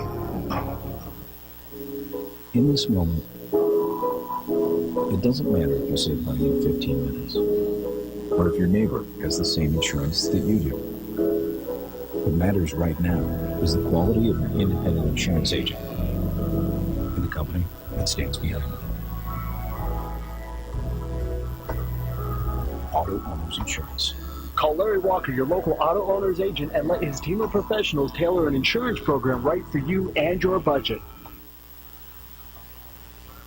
Now back to Kenny and Brett with the Middle Georgia Sports Network's halftime show, presented by Planners First. Hi, I'm Callie Walker from the Multimedia Journalism team with senior football player Walker Davison. Walker, how does it feel to be a senior finally? Well, it's been a long time coming. Good time for my friends. I'm excited to be here. Excited to do this with us. How long have you been going to Westfield? I've been going to Westfield since I was in pre-K. So pretty much your whole life. Yeah, pretty much my whole life. Do you like Westfield? Do you enjoy it here? I've had some great times here. I'm going to miss it, but I'm looking forward to the next chapter in my life. That's good. How long have you played football? I've played it since the Pee Wee League, joined the Peanut Bowl, and then last year we won the state championship, so that was pretty cool with that team. That's exciting. What positions do you play? I play start defensive tackle on the line, and then I switch in at defensive end. Which would you say is the hardest position to play? Why do you think that is? I just play there so much, and you're just down in the trenches, and you have a lighter guy, and the bigger guys out there. How do you think the season is looking so far? I think we're doing good. Sadly, we came off our first loss since last year against Deerfield, but I think we're going to rebound this week and take on Bulloch and win straight out. Sounds good. Deerfield's always been a top competitor of ours. How did the game go last week? It didn't really turn out as well as you planned. Well, we just kind of started off a little flat. It was just everybody. We rallied back from it, showed that we can come together as a team. Unfortunately, we didn't get that we wanted, but we did get it. This week is a big one. Would you say that you want to go on to college and play football? Has your brother influenced you in this out? Oh yes, just go to Southern Miss and watch my brother play, and see him on that Saturday night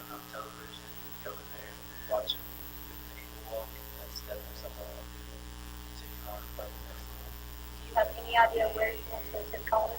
Anywhere that would take me. I hear you. Who would you say is your biggest inspiration for football? Well, that's a tough one. I have probably two. One is Rob. He's like my brother. That's true. Most of my life, trying to help me. And my other definitely brother, just because playing college football is very impactful. That's understandable. Who would you say your biggest supporters are? Definitely my family. My dad, my sister, everybody. They're really that family. What is your number in football? 76. Any reason you chose that number? Not really. Got a license plate on my truck. I gotcha. Who would you say your favorite NFL player is? Favorite NFL player? You don't know. I gotcha. What is your favorite school subject? History. History. So, is there a reason that you love history? Are you good at it, or you just enjoy it? I enjoy it. Definitely. Fairly decent at it. So you know a pretty good bit of random facts. Yeah, that's fine. Hey, superstitions. My game's day superstition is I wake up in the morning. I like to have pancakes and waffles. Definitely. Sounds good. Like a good breakfast. I have my cup of coffee. Turn on the radio, listen to some FM, get high more, and then listen to Phil Collins. I gotcha. How does it feel to no longer be playing the Macon schools that we always used to play at? Well, I mean, playing those at Peanut Bowl, like I said, Little League's going all the way up. It's definitely a big difference, but I like the competition this year. Playing all these out of towns, definitely adds a different twist to it. Right. We still have a big rival there. Right. That was still playing South. How much would you say y'all practice? But A lot. Every day, pretty much, right? every day, It's tough. it's tough. It's worth Good. Are you having a good year so far academically? it. Yeah, pretty solid this year. That's good to hear. That's good to hear. Well, thank you for your time. Thank you for letting us interview you. I hope you have a great game this week. All right, thank you. You know, this waffle cone is actually more like a sundae. Plus, you can eat the waffle, which makes it way better than a regular sundae. Way better. It's like a Sunday with Reese's peanut butter cups and chocolate. And real strawberry. Oh, you make strawberry sound intense. A lot of people don't know this, but strawberry is very densely packed with vitamin C. Nerd alert! The new waffle cone Sundays with real ice cream and premium toppings. And start your day with a 99-cent morning drink stop. This is how you Sonic.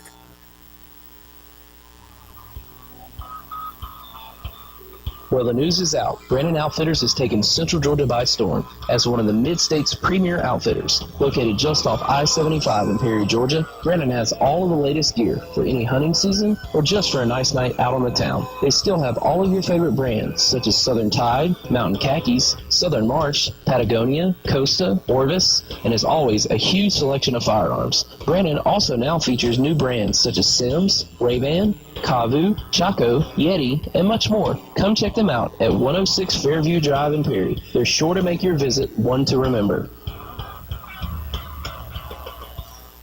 I'm NASCAR driver David Reagan, and I'm inviting you to Fan Day, Thursday, October the 16th, here at David Reagan Ford in Perry. My older brother Adam, my Uncle Marvin, and my dad Ken, they've been in racing for a number of years. My older brother Adam's a big fan, so swing by David Reagan Ford in Perry to talk a little racing with the Reagan. Saving you money. Now that's another winner from David Reagan Ford in Perry. Watch your speed. Go on me.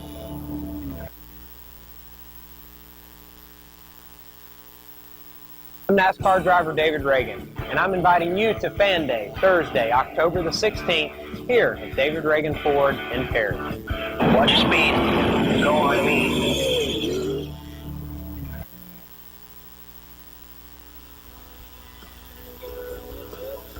Welcome back to the Middle Georgia Sports Network's halftime show, brought to you by Planners First.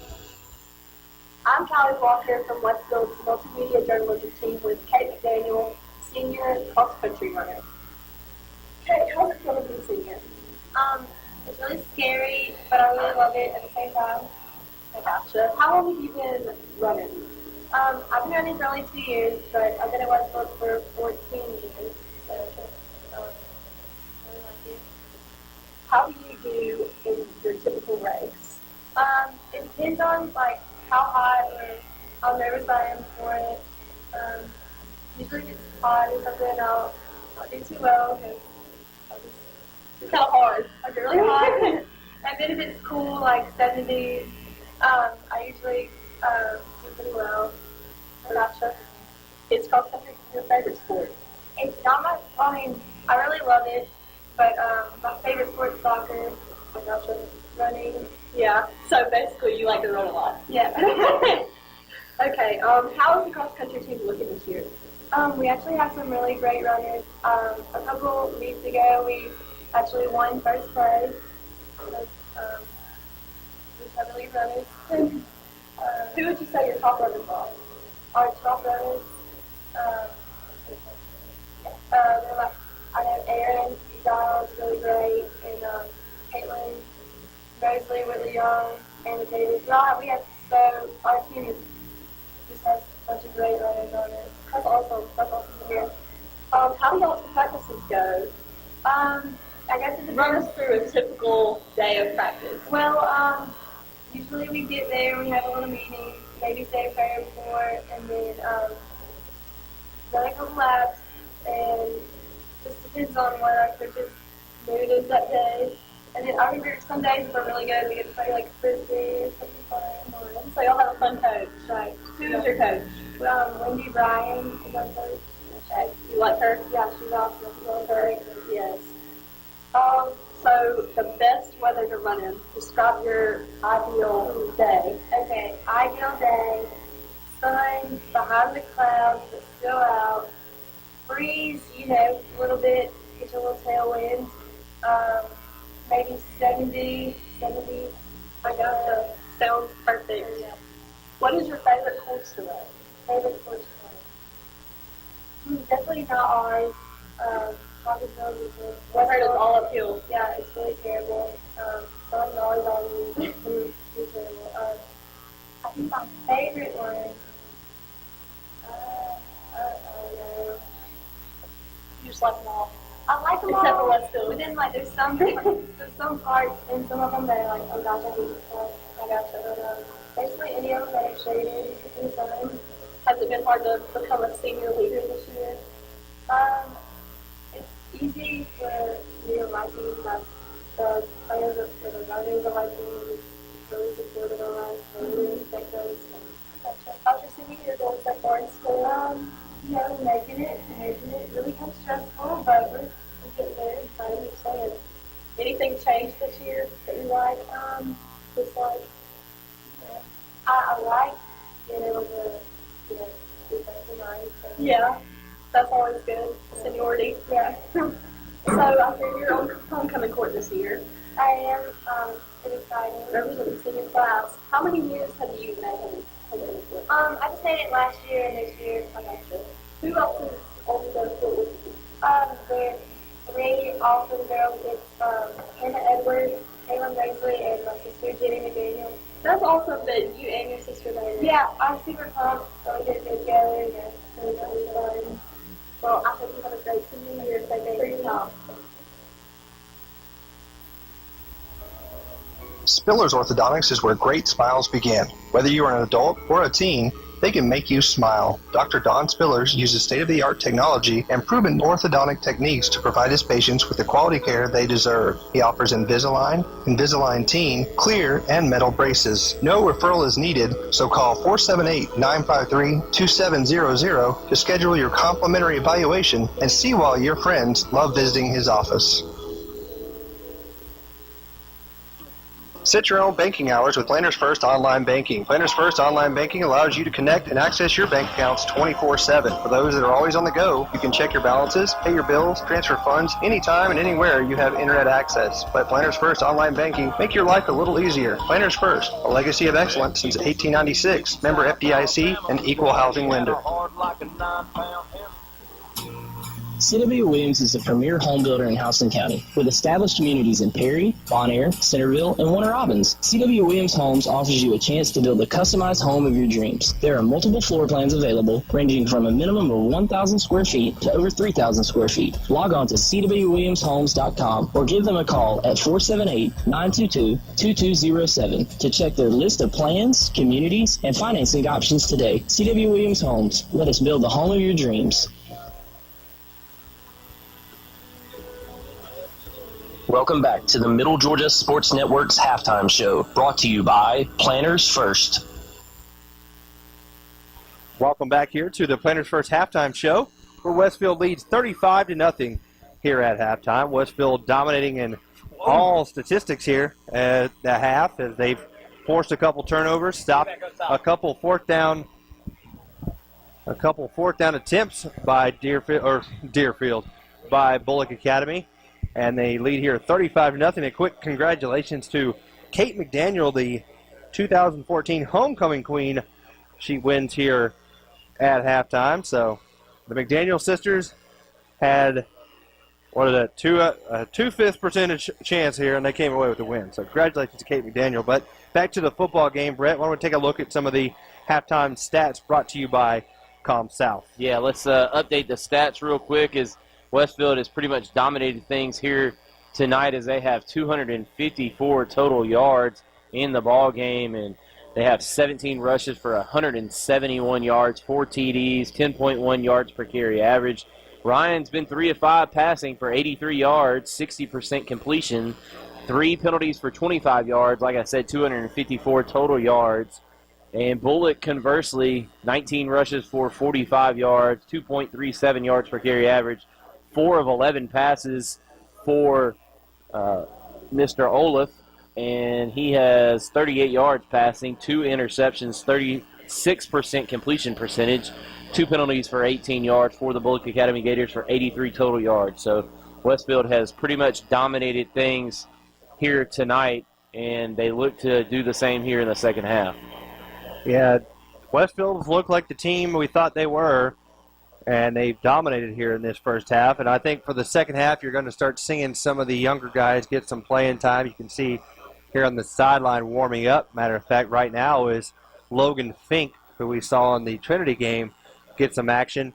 But it's a balance you got to establish here, Brett. We saw what happened with that Trinity game. Westfield dominated in every aspect of that game, and they it ended up hurting them as they went forward.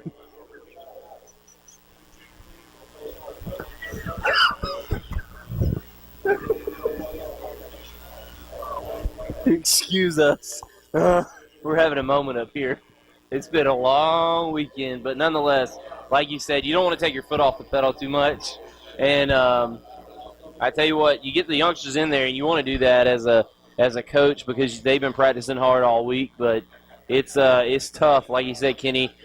We saw that against Trinity Christian, and Westfield really had a hard time of coming back the next week and picking up and getting their varsity guys headed in the right way. So we might see maybe some of the varsity guys stay out there here at the beginning of the second half, and then maybe some youngsters trickle in. Yeah, we saw how that hurt them in Deerfield game. They were so far out of whack when they started the game, and they got down quickly, I believe 17-0. So you got to keep the momentum going. You don't want to embarrass the other team, but at the same time, you got to get your reps in, and you got to be able to continue to play at a high level as you get ready for region play next week and for the rest of the season. So we'll see what Westfield's got in store here in the second half for Bulloch Academy.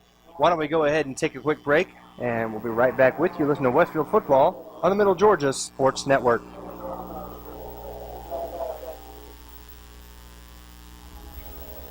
Spiller's Orthodontics is where great smiles begin. Whether you are an adult or a teen, they can make you smile. Dr. Don Spillers uses state-of-the-art technology and proven orthodontic techniques to provide his patients with the quality care they deserve. He offers Invisalign, Invisalign Teen, clear, and metal braces. No referral is needed, so call 478-953-2700 to schedule your complimentary evaluation and see why your friends love visiting his office.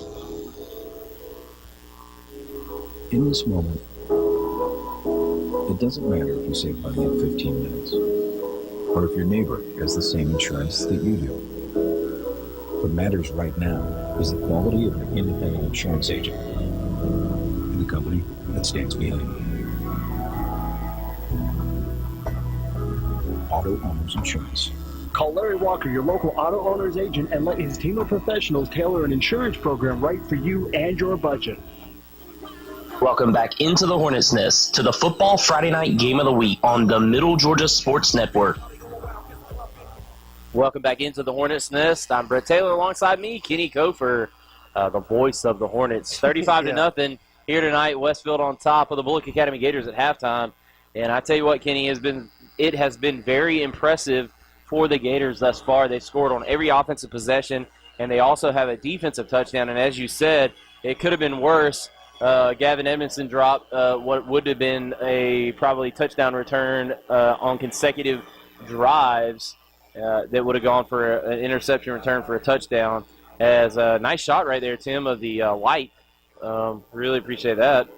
And Tanner Westbrook also dropped one on their first drive of the game, in which he was trying to run before he caught it. But nonetheless, I mean, either way, you can't be – Westfield has played one heck of a game here, and, you know, they lead 35-0 as they gear up next week, taking on Westminster and Augusta. So be sure to tune in to us next week as we travel all that way. That's the longest road trip of the season for sure. And Absolutely. If you folks can't make it, obviously tune in here to midgasports.net. We'll be there live from Augusta.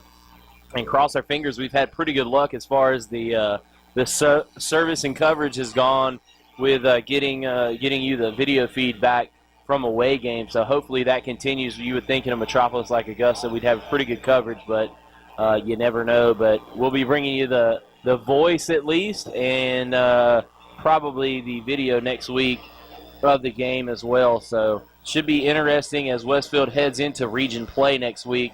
But they still have a second half of football to go here tonight. With the homecoming festivities already completed, Westfield looks to finish off a homecoming victory here tonight as they lead the Bulloch Academy Gators 35-0. So we'll take another quick break, be back with the second half action. You're listening to Westfield Football on the Middle Georgia Sports Network.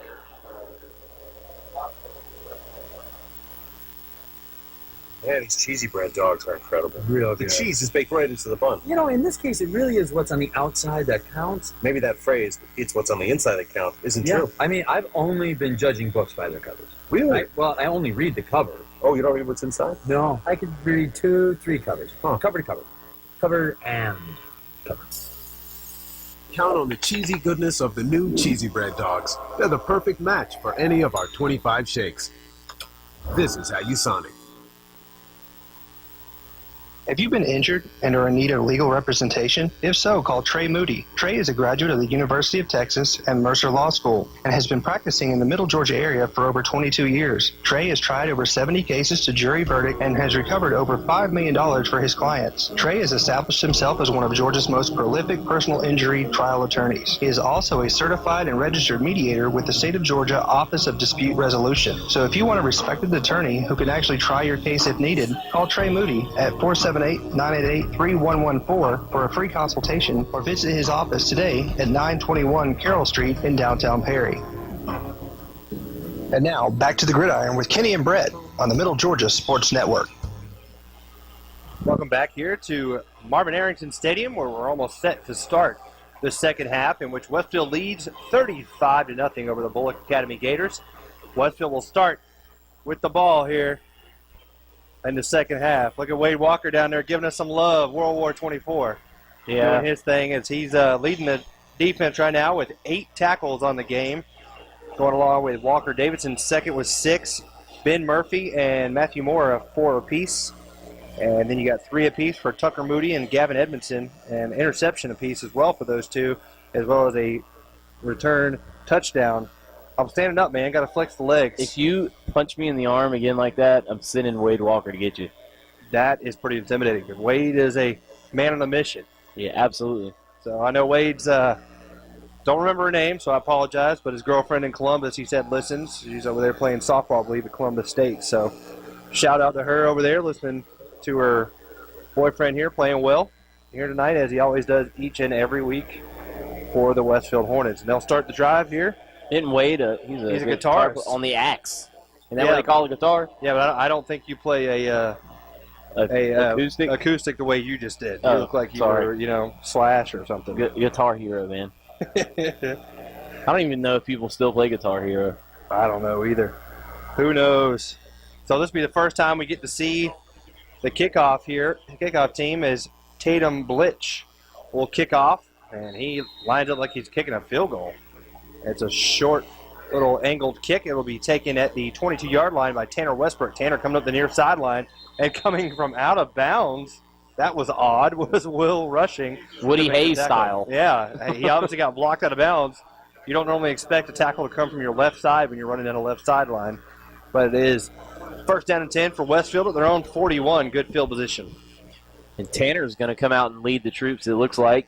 Senior backup quarterback comes in the game, and looks like they're missing a player. Wade's going to go in. Wade, man, come on. We're giving you all that love. Nah, he's all right. He'll get out here and he'll play hard. As Westfield, everything looks the same except for the quarterback position change.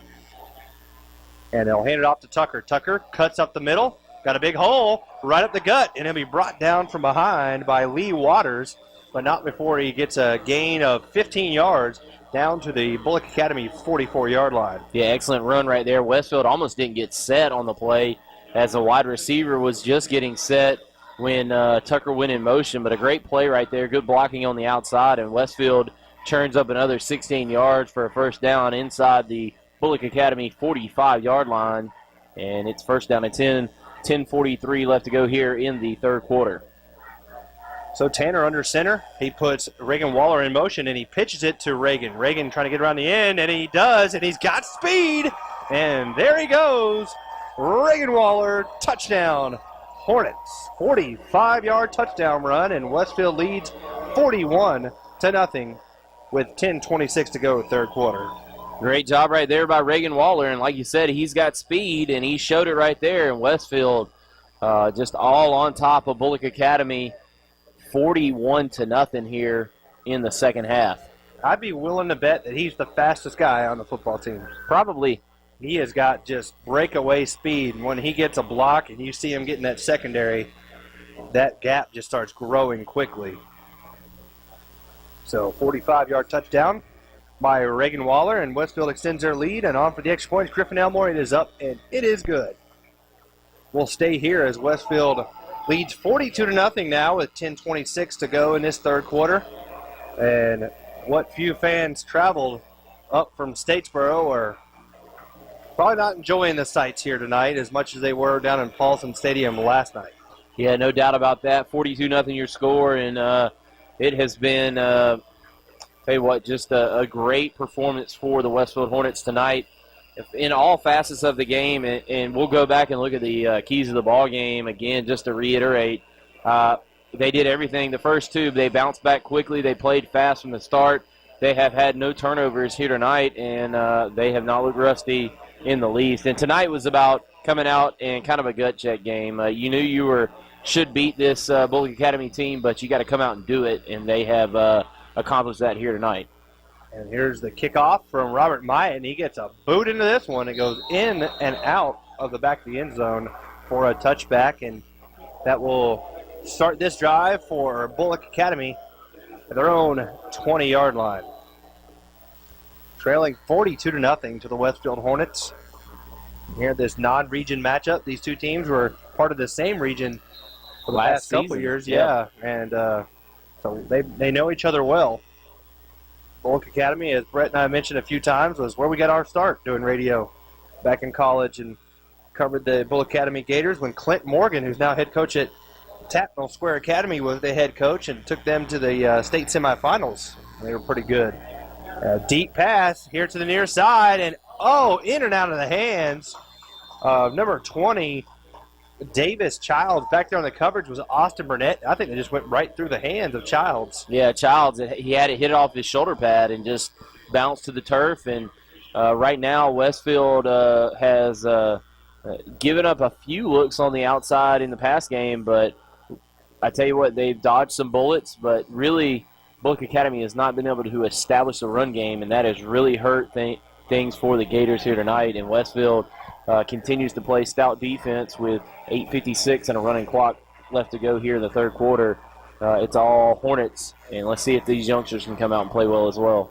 Quick handoff there goes to number 32 that time, Josh Bohannon, as he tries the left side of the line. He's hit and brought down by number 46, Landon Wainwright, as Westfield's gone with their full second-string defense in there now. I don't think they got a single starter left in the game on defense. You got Austin Burnett and Jarius Hart in at the cornerback positions. You got Griffin Elmore back in the free safety position. Try to make out who else we got. You got Landon Eastham over here, the outside linebacker, to go with Austin Doyle, Jacob Payne, and Alex Myatt. And the pass goes over the middle, and wow. I tell you what, if Will Rushing was looking there, he got a hand up, tipped it up, and if he would have kept his eye on it, he could have caught it, but it falls incomplete. 4th down and 8, and here comes the punt team. He better be glad that he did tip it, because Jarius Hart had a beat on the ball and probably was going to pick that one off, but Will Rushing almost made a spectacular play, and Austin Burnett will be back at his own 48-yard line here for the punt return for Westfield. It looks like Westfield's going to get in a punt safe and maybe set up a return with 7:40 left to go here in the third quarter. So on the punt is Will Rushing. And he gets away and out to, oh my goodness. That was, I don't even know how to describe that. He kicked it right into the oncoming rushers, and it looked like the ball got caught in between one of their arms and then dropped to the turf. And the ball is now dead at the 13-yard line. That was one of the oddest plays of the night, of the years. I don't think I've ever seen that. Please stop laughing. This is a serious matter. Hey, Landon Eastham caught the ball. I don't think you could label that as a block. I think that was a 2-yard or a negative. Caught it with his armpit. Oh my Lord! It was really odd. So Westfield. I'll be interested to watch that again on the screen. And Westfield's going to take a quick timeout, so we'll take a timeout with them. You're listening to Westfield Football here on the Middle Georgia Sports Network.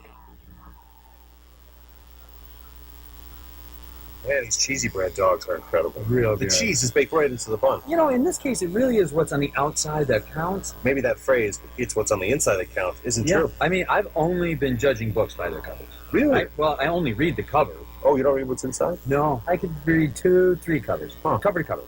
Cover and cover. Count on the cheesy goodness of the new Cheesy Bread Dogs. They're the perfect match for any of our 25 shakes. This is how you Sonic.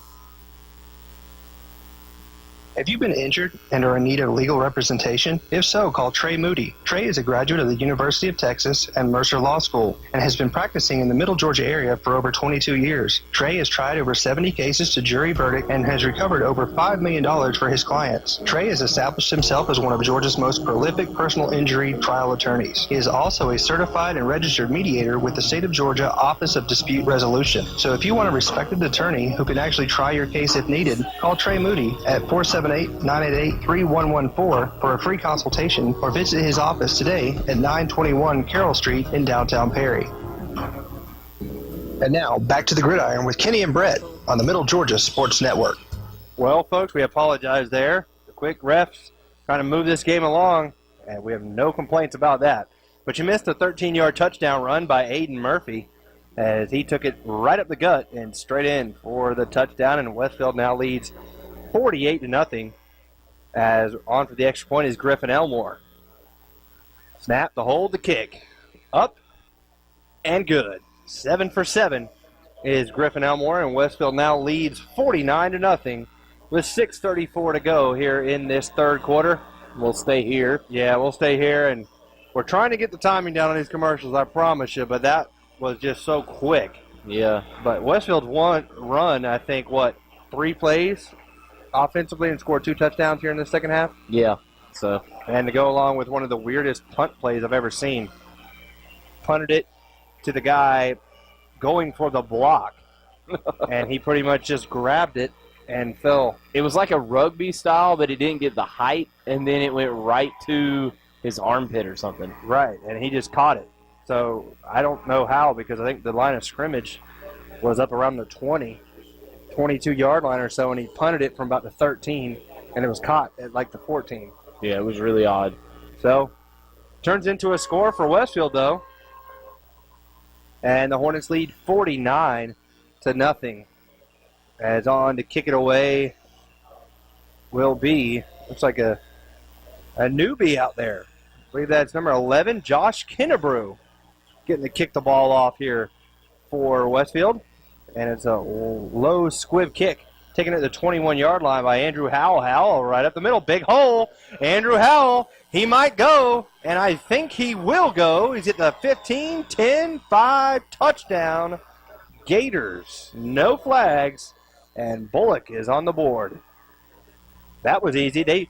That has probably been the best asset of their game so far. Will Rushing's had a couple good returns, and that time the hole just opened up, and Andrew Howell went the distance. Yeah, did a good job of following his blockers, finding the hole, and he got to that left hash, and really no one was there for Westfield. And in about 76-yard touchdown? Yeah, in about 30 seconds, we've had 3 scores. And Westfield's late getting in. Everybody is. Man, they got all sorts of issues, and people running off, people running on. Everything's going on. As they have like 8 players on the field. There's all sorts of confusion. 6, 8, 9 players. The kick is up, and it is no good. Oh, it is good. All right, so Bulloch on the board with 5:44 to go. Third quarter will stay here still. It's 49-7 now. Bulloch getting on the board there on the 76-yard kickoff return for a touchdown by Andrew Howell. Yeah, good job. And like you said, they've been very impressive in that return game. But other than that, Westfield has pretty much dominated things here tonight. Try to get some of these new guys getting some playing time out there on the field. On special teams here, you got number 58, Blake Green. Number 32, John Garrett Pearson. We mentioned number 11, Josh Kennebrew. Over here on the near side, you got number 63, Chandler Hill. And number 70, Luke Walton. Connor Dole's out there, along with Landon Wainwright, Robbie Luzzy, Matthew McCrory, Austin Burnett, and Jarius Hart.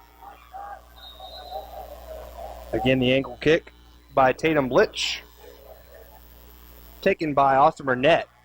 And Burnett dancing around and be brought down at the 35-yard line by Lanier Olive.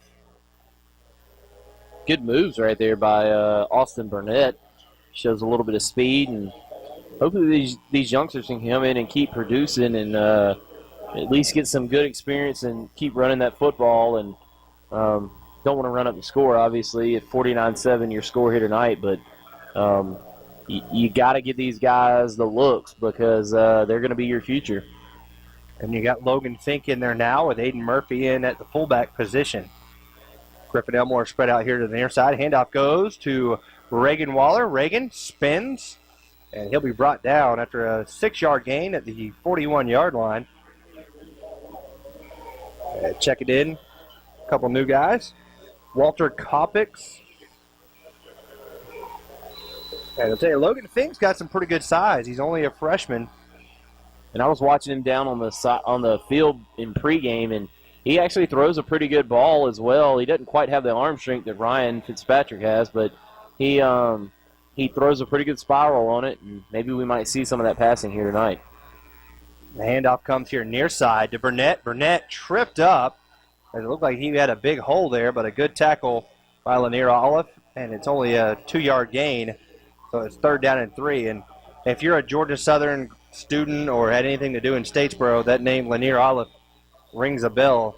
I got a feeling his family probably has a lot of ties there. You got Lanier Drive and used to have Olive Hall, so pretty sure he's got some ties to Georgia Southern University. You would think, as being 2 Georgia Southern grads ourselves, we have been up and down Lanier Drive many times. Oh, yes.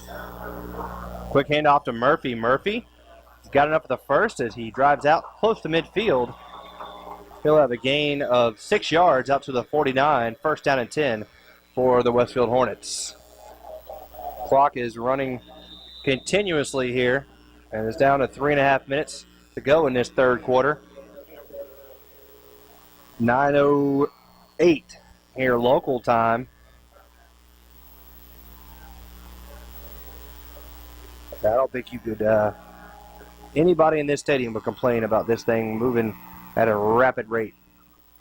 Handoff goes to Robert Myatt. Myatt just carrying people all the way inside the 45 down to the 44. That's a gain of 7. It's going to bring up 2nd down and 3. And that makes me think of that movie Spaceballs. Like, we're going to go to warp speed. Not warp speed, ludicrous speed. We've gone plaid. We've gone plaid. That's about what we need here. Lord Helmet. I'm a Mog. Half man, half dog. I'm my own best friend. Great movie. Handoff to Jarius Hart. Hart makes a great move, but he's going to be chopped down in the backfield by Will Rushing. But, man, he put a good move there on number 24, Dylan Humphreys. Faked in, cut back out, made a miss, but yeah, he did enough to force him out. I'm not sure who was trying to make the tackle on him, but their ankles are back at about the 45-yard line. And he's got some impressive moves. The only problem that Jarius has had is holding on to the football, really, and getting north and south. But he's a youngster, and he's one of those guys who's going to get nothing but better. Yeah, only a sophomore, but, yeah, he does got the speed and the moves. 2 hands. Pitch comes here near side to Austin Burnett. Burnett cuts outside, and he'll fumble it, and it's recovered by Bulloch. Oh, no, it's going to stay. I think his foot was out of bounds. Either that or they said his knee was down, but I think he was out of bounds on the play. Yeah, Lanier. Maybe. Nice 6-yard pickup nonetheless. Lanier Olive saying something. I'll tell you what. I love watching Wade. He's down there talking to Lanier Olive. He's giving a thumbs up. Whatever he said, I think I got a chuckle out of Lanier Olive. Cam Washington down there as well. Those two guys like to have a good time. But the first down on the run from Austin Burnett. Over there, split out to the far side is Wyatt Young. They put Burnett in motion. Handoff goes right up the gut to Aiden Murphy. He spins inside the 35, down to the 34-yard line. That's a gain of 4 yards, maybe 5. Brings up 2nd and 6. I don't know why I think this every time I see Aiden, but he reminds me, for some reason, of Goldberg from Mighty Ducks. Hey. That is really random, I know, but I don't know what it is. I don't know if it's because he's so stocky or whatnot, but he's stout. He's definitely not chubby, but obviously he's a stout guy. But he always seems to pick up a lot of yards. But he's stout. Maybe it's just all the equipment on him. Could be. Handoff goes to Hart. Hart across the right side, cuts up the middle now, and he'll be close to the first down as he gets inside the 30. And I think he's got it as he gets down to the 28-yard line. That should be enough for a Westfield first down. And there's an example of Jarius Hart and the ability to run the football. And it looks like that might be the last play of the third quarter. So we're going to take a quick break, be back with the rest of the ball game. You're listening to Westfield Football here on the Middle Georgia Sports Network.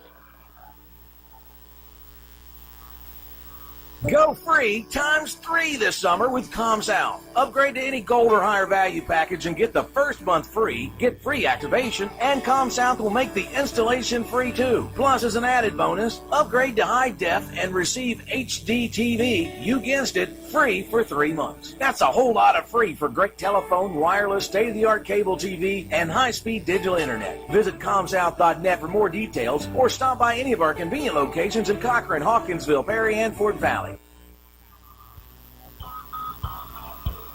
Well, the news is out. Brandon Outfitters has taken Central Georgia by storm. As one of the Mid-State's premier outfitters, located just off I-75 in Perry, Georgia, Brandon has all of the latest gear for any hunting season or just for a nice night out on the town. They still have all of your favorite brands, such as Southern Tide, Mountain Khakis, Southern Marsh, Patagonia, Costa, Orvis, and as always, a huge selection of firearms. Brandon also now features new brands such as Sims, Ray-Ban, Kavu, Chaco, Yeti, and much more. Come check them out at 106 Fairview Drive in Perry. They're sure to make your visit one to remember.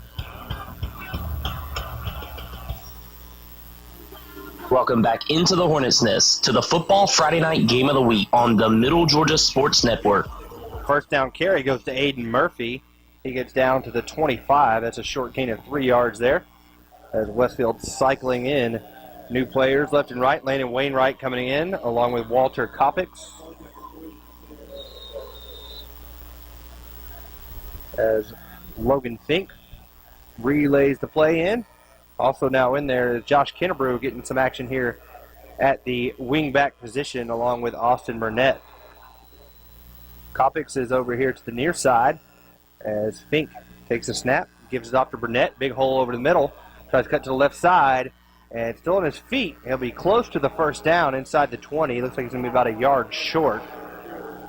So it's going to be 3rd down and 1 after a gain of 5 on the carry. Yeah, good job right there by Burnett. I mean, he's got some wheels and he's got a lot of quickness as well. Very impressed with him. He's just got to find that hole and keep in it. Seemed to be a little bit indecisive on that play, but nonetheless, a nice 5-yard pickup, and he puts it in 3rd and manageable, almost 3rd and a half of a yard. Under 10.5 to go here in this ball game. 49-7, Westfield leading. And give it off to Jarius Bird. Got enough of the first, cuts back, bulls over a defender, and goes into the end zone. I don't know what Lanier Olive was doing. He gave him an escort in. A little Olay, and it's a touchdown, Hornets. Nice spin move right there by Jarius Hart, and he gets into the end zone and pushes the lead out to 55-7. You got to feel bad for the Bulloch Academy Gators. I mean, really nothing else you can say. And this is the season high in points scored for Westfield. As coming on for the extra point now is Josh Kennebrew. The hold will be by Austin Burnett.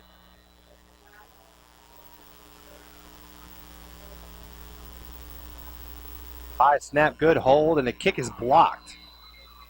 And no good. So the score remains 55-7 for Westfield on top. And we'll stay here with 10:15 left to go in this game clock. So Westfield will move on and move that record to 4-1 in non-region play as they head up to Westminster next week. So this is going to get the bad taste out of their mouth, I am sure. Yeah, absolutely. And, it's never good to lose to Deerfield.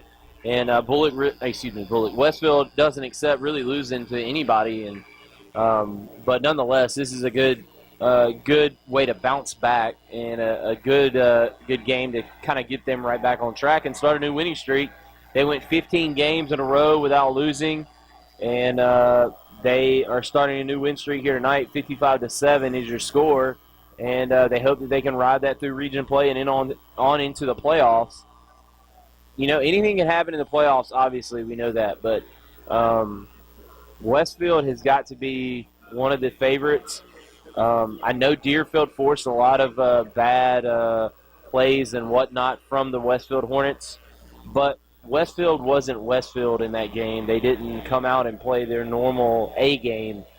Maybe they played their C- game, and you got to think that if they get a shot at Deerfield again, it might be a different story. A little pooch kick here on the near side by Kennebrew is taken at the 41-yard line by number 20, Brandon Merrill. He fights around and gets down to the 49. It was actually Davis Childs on the return. A good field position for Bulloch Academy here. First and 10 at their own 48, and the clock is running. Right about 9 minutes to go here in this one. We have officially reached ludicrous speed.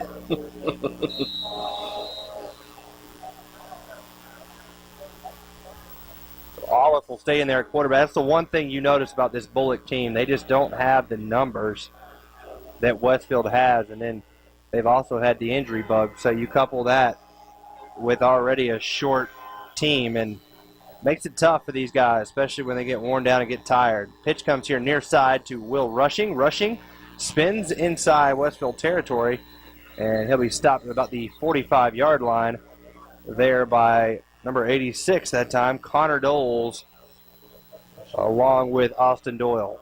A nice 6-yard, almost 7-yard pickup right there by Will Rushing, and he's been impressive here tonight. He's a very good player for the Bulloch Academy Gators. He's has good speed. He gets to the outside. He makes good decisions. But just like you said, Kenny, not enough depth to compete. And it's very difficult when Westfield doesn't have as many guys going both ways to compete. Wishbone formation. They pitch it now to Lee Waters across the far side. Waters has got enough for the first down as he gets across the 44. He'll be brought down by Jarius Hart as well as Blake Green. That's going to be a nice 4-yard pickup for the first down. 7:35 left to go here in the game. Westfield on top, 55-8. And the Hornets, that should be 7. Give him a 3-point. Hey, but 55-7, 7:21 left to go. Threw me off. Handoff goes to Rushing. And he'll get inside the 40 down to the 39. Connor Doles there on the tackle, along with Colin Infante. I wouldn't be messing with Colin. Colin can bring the pain.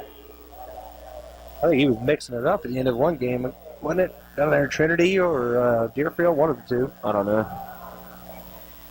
Can't remember. Wishbone again. Handoff goes to the deep back this time, and that is Josh Bohannon. Bohannon gets a couple. And he is brought down. Landon Wainwright there on the tackle. And it's 3rd down and 4 now from the 35-yard line. All they do is win. 6:15 left in this ball game. Westfield leading 55-7. Handoff goes to the deep back, and a good job that time as handoff went to Trice Lovett. Great job of knifing in there, and making the tackle was Matthew McCrory. Matthew, that last name sounds familiar.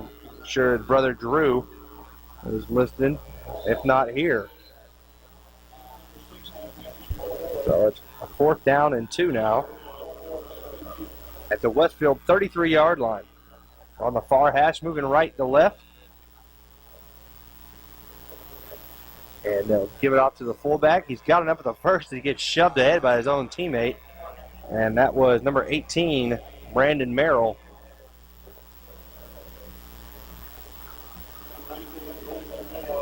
So they're starting to cycle in what little depth they have. They've had a couple guys, Matty Arnold in there. Madi Arnold, I believe, maybe his name. Also getting a couple others. You got Thomas Bowen. I think it was Matty. Madi. Really? M-A-D-I, man. I don't know. Matty. Handoff goes off the left side. Carrying people is number 3, Lee Waters. He'll finally be brought down by Aiden Murphy as well as Zach Johnson. 4:35 left to go here in the ball game. Westfield on top again, 55-7. And Bulloch putting together a little drive at the Westfield 21-yard line. They'd like to take out of this a scoring drive and kind of take some momentum in their game next week.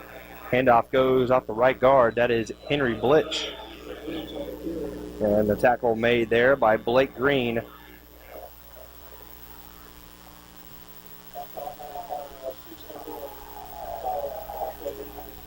Be about a yard short of the first down to the 20-yard line. It's going to bring up 3rd down and short for Bulloch Academy. About 1.5 to go for the first down with 3:48 left to go here in the game. Trice Lovett in the backfield, and he'll get the handoff, and he's got a big hole as he drives inside the 10 down to the 6-yard line. As there on the tackle that time was number 11, Josh Kinnerbrew. Nice 14-yard pickup. And Bulloch Academy trying to get it in the end zone one more time. Their only touchdown came on a special teams kickoff return by, was that Will Rushing? I think it was Andrew Howell. Andrew Howell. And trying to get their first offensive score of the game with only 3:08 left to go here in the ball game. 55-7 your score. So rushing. Gives it off in the backfield, and there to meet him immediately was Connor Doles as the handoff went to Matty Arnold. Doles playing well here in mop-up duty. Makes the tackle. That's his third of the night. And checking in for Westfield now is Matthew McCrory is checking out. Will be John Garrett Pearson. Clock now winding down. Almost 2.5 minutes left in this game. Westfield with a 48-point lead. Outstanding effort here tonight by the Westfield Hornets, offensively and especially on that defensive front. Pitch comes here near side, and trying to get to the corner is Lovett, and he dives in. Oh, they're going to say he's out of bounds at the 1 yard line. And that was Lee Waters actually that time. Wow. Looked like he hit the pylon and went in for the touchdown, and they're going to mark him out at the 1. Nice 4-yard pickup nonetheless. And it's going to bring up third down and goal to go from the 1 yard line. Minute 57 left to go. Only way that could really happen is if maybe his right foot or left foot, hit the line before he hit the pylon. I'm not sure. Looked like he was in the end zone though. Quarterback sneak and not quite sure yet. I don't think he got in.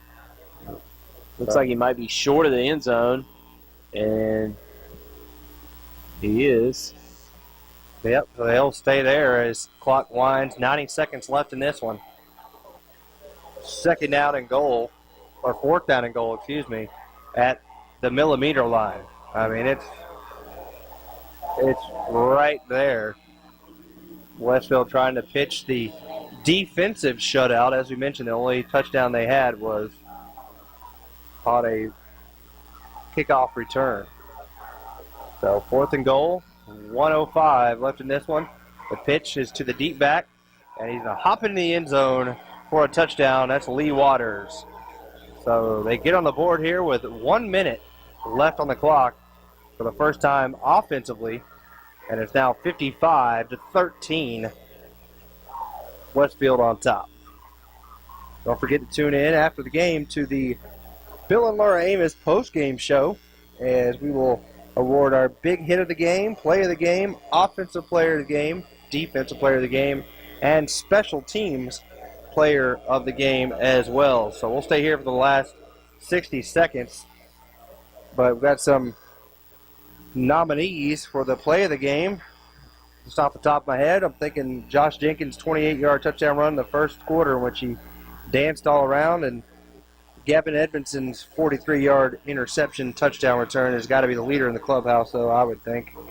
Yeah, definitely, and he might be the player of the game on defense. I mean, I know Wade's had a lot of tackles, but I tell you what, Gavin Edmondson's done a great job not only picking the ball off, he had another deflection. It should have been picked off, and then he played well, turning in some of those jet sweeps and outside runs back inside, making the tackle and helping his other Hornets kind of run to the football and pursue.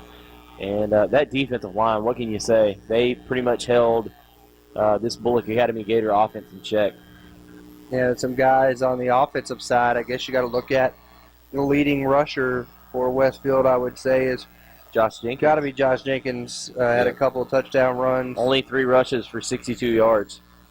They've spread it out. They did a lot tonight. They did a good job of mixing in a lot of new guys and doing a great job. But, yeah, I think Josh Jenkins probably your leader in the clubhouse with that one as well. So, and then how can you complain with what Griffin Elmore has done on extra points as well? 7 of 7.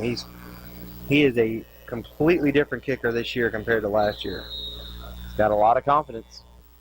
Tatum Blitch. I believe that might be a female. And the kickoff is taken by Austin Burnett. Burnett, ooh, he was so close. I think that's a female kicker for Bulloch. Tatum Blitch.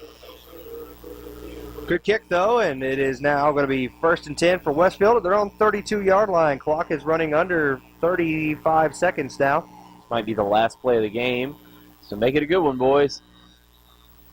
As in at fullback, I believe, is Landon Wainwright. I believe that's 46. And it is, and he will get the handoff and get across the 35 out to the 37. That is a gain of 5, and I think that's going to do it. So Westfield wins here tonight. Your final score, 55-14 over the Bulloch Academy Gators. We'll take a quick break and be back with you with the Middle Georgia Sports Network halftime or post-game show brought to you by Bill and Laura Amos. Listen to Westfield Football on the Middle Georgia Sports Network. After 5 straight non-region games, Westfield is ready to kick the schedule. The Hornets know how important this time of year is, as last season they were able to ride a wild wind of stellar region play into the playoffs and parlay that into the first football state championship in school history. The Westminster Wildcats hope to be a huge roadblock for the Hornets' postseason plans. Tune in next Friday night, October 3rd at 7:10 as the Hornets travel to Augusta to take on the Wildcats, only on the Middle Georgia Sports Network. The Middle Georgia Sports Network would like to thank the following sponsors for making this season's broadcast possible: Com South, Sonic America's Drive-In, C.W. Williams Homes, David Reagan Ford, Spillers Orthodontics, Walker Insurance Agency, Brannon Outfitters, Hamby Automotive, Trey Moody Law Office, Planners First, and Bill and Laura Amos, proud parents and supporters of Westfield Athletics. With all of your game stats, impact players, and analysis of the game, welcome into the MidGASports.net postgame show, presented by Bill and Laura Amos, proud parents and supporters of Westfield Athletics. Welcome into the Bill and Laura Amos postgame show, brought to you by Bill and Laura Amos. As Westfield wins tonight, 55-14 is your final score. And we're going to go ahead and get right into it with some players of the game. First off, we'll start with our big hit of the game. That'd be Wade Walker making a big hit in the second quarter on the running back from Bulloch Academy, and he wins the big hit of the game, brought to you by Moody Law Firm. Laying the law down was Wade Walker. Play of the game, brought to you by Walker Insurance, is Gavin Edmondson with a 43-yard interception return for a touchdown midway through the second quarter, and that kind of put the nail in the coffin, if you will, of Bulloch Academy. That is brought to you by Walker Insurance, downtown Perry. Go check them out. Mr. Larry Walker, a big supporter of Westfield Athletics. Offensive player of the game, brought to you by Sonic Drive-In. Gotta be Josh Jenkins. Jenkins only had 3 carries, 62 yards, but he scored 2 touchdowns and did a great job getting on the board for Westfield. Defensive player of the game, brought to you by C.W. Williams. That is Gavin Edmondson. Edmondson didn't have a whole lot of tackles, but that interception return for a touchdown as well as a couple pass breakups did an excellent job, and he is our defensive player of the game, brought to you by C.W. Williams Homes in Warner Robins. Special teams player of the game, brought to you by David Reagan Ford, goes to Griffin Elmore with 7 extra points. 7 for 7 on extra points here tonight, as Westfield wins this one 55-14. And Brett has some final stats brought to you by Com South. Yeah, just to run it down real quick, Westfield did an excellent job here tonight. 32 rushes, 314 yards, 7 touchdowns, 9.8 yards per carry average. Ryan was 3 of 5 passing for 83 yards, 60% completion. 3 penalties, 25 yards from Westfield, 397 total yards of offense. Bulloch Academy Gators had a rough night. 33 attempts for 101 yards, 1 touchdown with 3.06 yards per carry average. 4 of 18 passing for, looks like 38 yards, 2 interceptions, 31% completion percentage. 2 penalties for 18 yards and 139 total yards for the Bulloch Academy Gators. So Westfield dominated pretty much in all facets of the game here tonight, and they get a big bounce-back victory here as they were coming off their first defeat in 15 games, and they get that winning streak started yet again.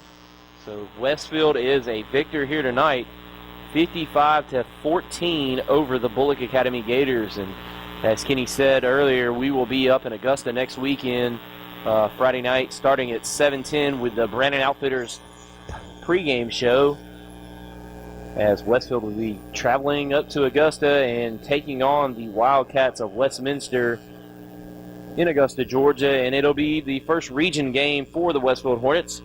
So hopefully they can get things off to a good start in region play, and Westfield is 4-1 going into that ball game. The winner here tonight, 55-14. And so for Kenny Kofer and Tim Thompson, I am Brett Taylor. We're going to say so long from Marvin Arrington Stadium. Westfield is a victor here tonight, 55-14. We will see y'all next week in Augusta. The Middle Georgia Sports Network would like to thank the following sponsors for making this season's broadcast possible: ComSouth, Sonic America's Drive-In, C.W. Williams Homes, David Reagan Ford, Spillers Orthodontics, Walker Insurance Agency, Brannon Outfitters, Hamby Automotive, Trey Moody Law Office, Planners First, and Bill and Laura Amos, proud parents and supporters